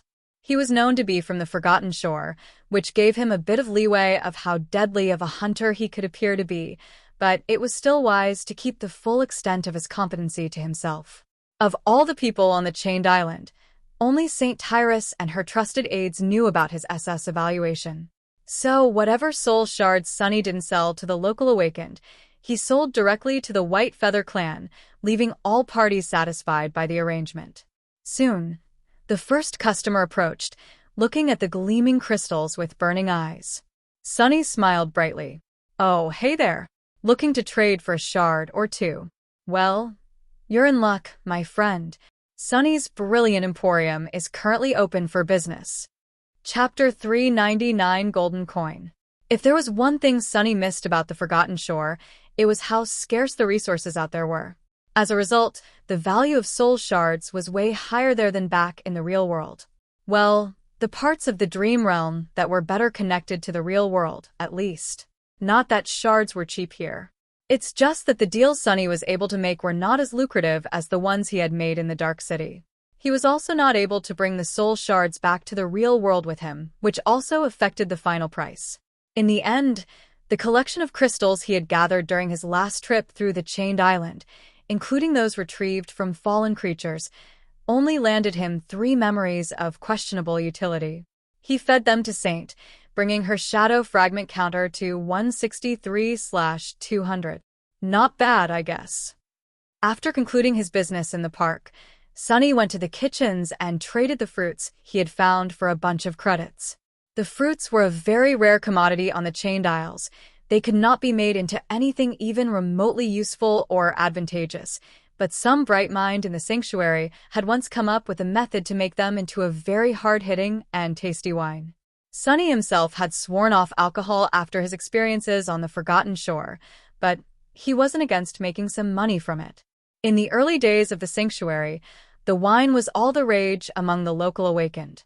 Not too long after it had been established, most of the man-eating vines that grew the fruits had been hunted down to extinction on the island surrounding the citadel. Now, only people who went further and risked their lives more had a chance to find several fruits, so the cost was rather substantial. That should, buy me a new fridge, I think. Sunny had only a very vague idea of how much refrigerators cost, but suspected that this recent exchange would be enough to cover the expenses of shopping for a new one. All in all, he was satisfied with the result of his recent expedition. He was progressing at a steady pace and slowly gathering everything he needed to make it even faster. Just in time, considering that Nephice was days away from becoming a devil. With a slight frown, he exited the ring of menhirs and looked up. The trades took him several hours to complete, so it was already night. The crescent moon was visible in the dark sky, and the winds grew cold and forceful. Up above, heavy clouds were gathering. "I think it's going to rain." Suddenly, in a sullen mood, Sunny sighed and thought about his plans. Usually, he would be charting out a route for his next venture into the Isles, either going for a yet unexplored ruin or a habitat of the nightmare creatures he was preparing to challenge and kill. But these excursions took several days to complete, and he had a lot of business to take care of in the real world right now. Can I return already? He had only spent around 4 hours in the dream realm, but sometimes that was enough, for him, at least. Sunny had no idea why his experience with the gateways was different from most other people, but suspected that it was either because of his 2 cores or because of the fact that he had spent an entire year in this dead world even before becoming an awakened. Maybe the spark of divinity had something to do with it, too. In any case, he tended to avoid returning to the real world too fast too often, in order to not attract unnecessary attention. Today, however, he was willing to forego extra caution. The things waiting for him back there were very important, or at least pressing. With a shrug, Sunny headed toward the altar island. Walking on the stone path in complete darkness, he looked up at the veil of clouds hiding the moon and sighed. Not like I would really want to venture out in the rain anyway. Approaching the white monolith of the altar, Sunny hesitated for a few moments, then put his hand on it. Nothing happened. Oh. I guess it's too early after all. What a disappointment. With nothing to do but kill time and wait for the opportunity to activate the gateway, Sunny paced a little, stared at the depths of the clear pool, then paced some more. Finally, he returned to the altar and grabbed the handle of the obsidian knife lying on its surface, purely out of boredom. Sunny strained every muscle in his body and tried to lift the damned thing, but no matter how hard he pulled, the knife didn't move even by a millimeter. "Move, damn you." However, there was no response. Giving up, Sunny grimaced and let go of the knife. Well, that's a bust again. As he did so, though, a heavy gold coin slid out from under his vambrace and fell on the polished surface of the altar with a melodic ring. It rolled a few times and then landed flat, the face of the beautiful person with the image of the crescent drawn on their forehead looking at him with a carefree smile. "Oh, right. I have forgotten about that thing." Sunny moved his hand to pick up the coin, but at that moment, the veil of clouds split slightly, letting through a beam of pure, pale moonlight. The light fell on the coin and made it gleam. A moment later, the surface of the coin suddenly shone with ethereal radiance. The features of the person etched on it became sharper, then disappeared into the light. When the light dissipated, the coin was gone. Sunny stared at the empty spot where it had been just a few seconds ago with a bewildered expression. It was then when the spell suddenly whispered into his ear. "Your shadow grows stronger." Chapter 400 Call of Treasure.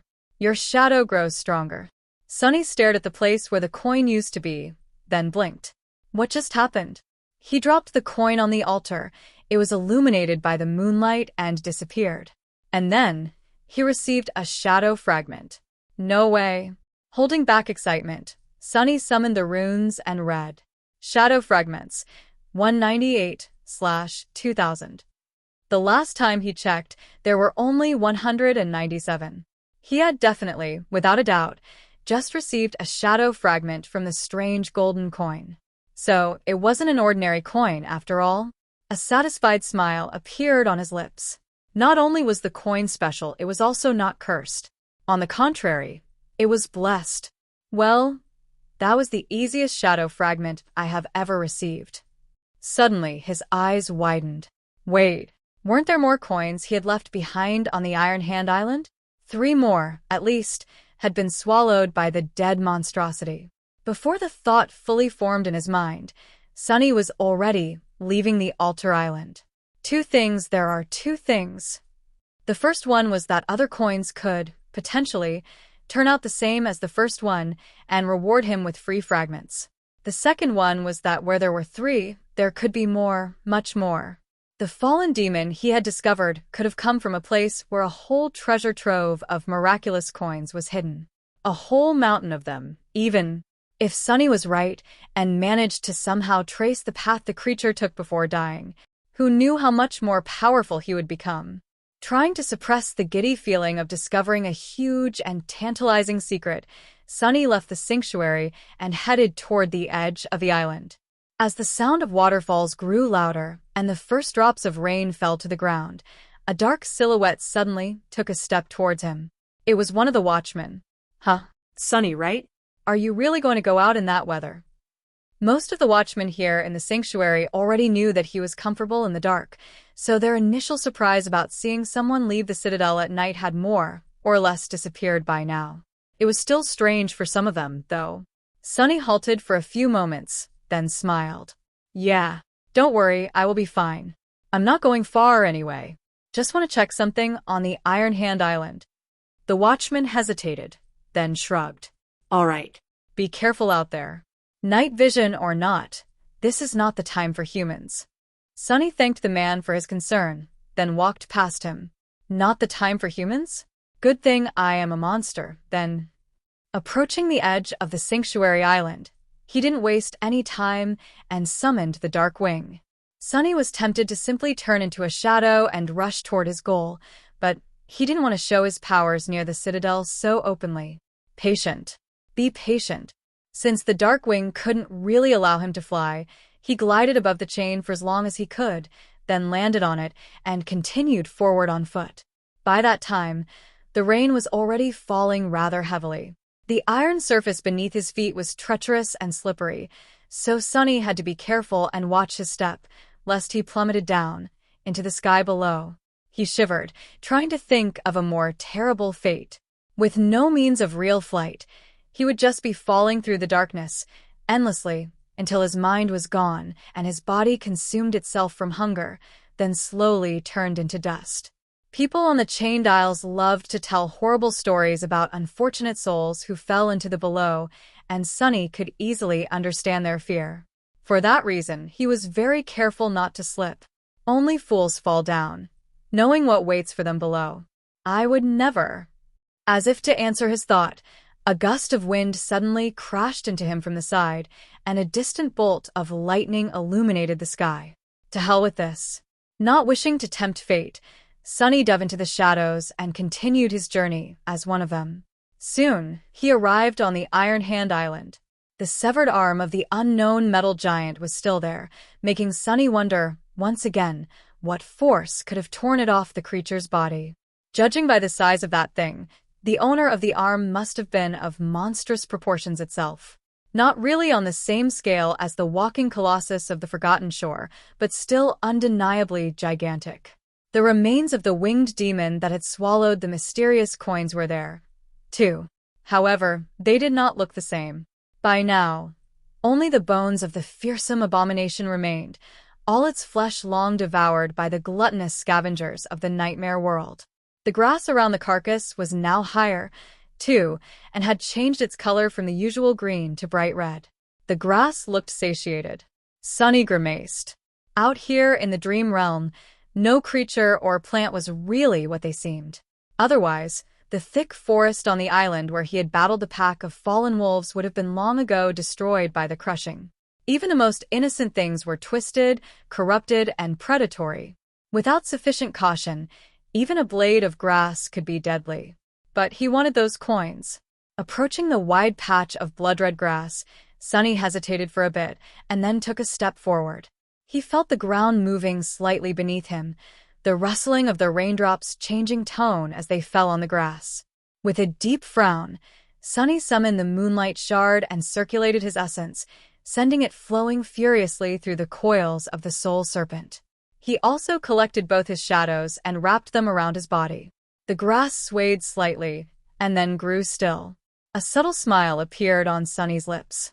Indeed, everything in the dream realm was dangerous and deadly, including humans. In fact, Awakened was perhaps one of the most fearsome tribes of creatures in this world, if not in terms of raw power, then at least due to their cunning, wickedness, and unpredictability. For something as weak as a blade of grass, it was wise to avoid angering one of the Awakened, especially one as dreadful as Sunny. Ah, It feels nice to be feared. With nothing threatening him anymore, he walked over to the spot where he had seen the coins last and bent down, trying to find the alluring golden discs. They were just where he had left them.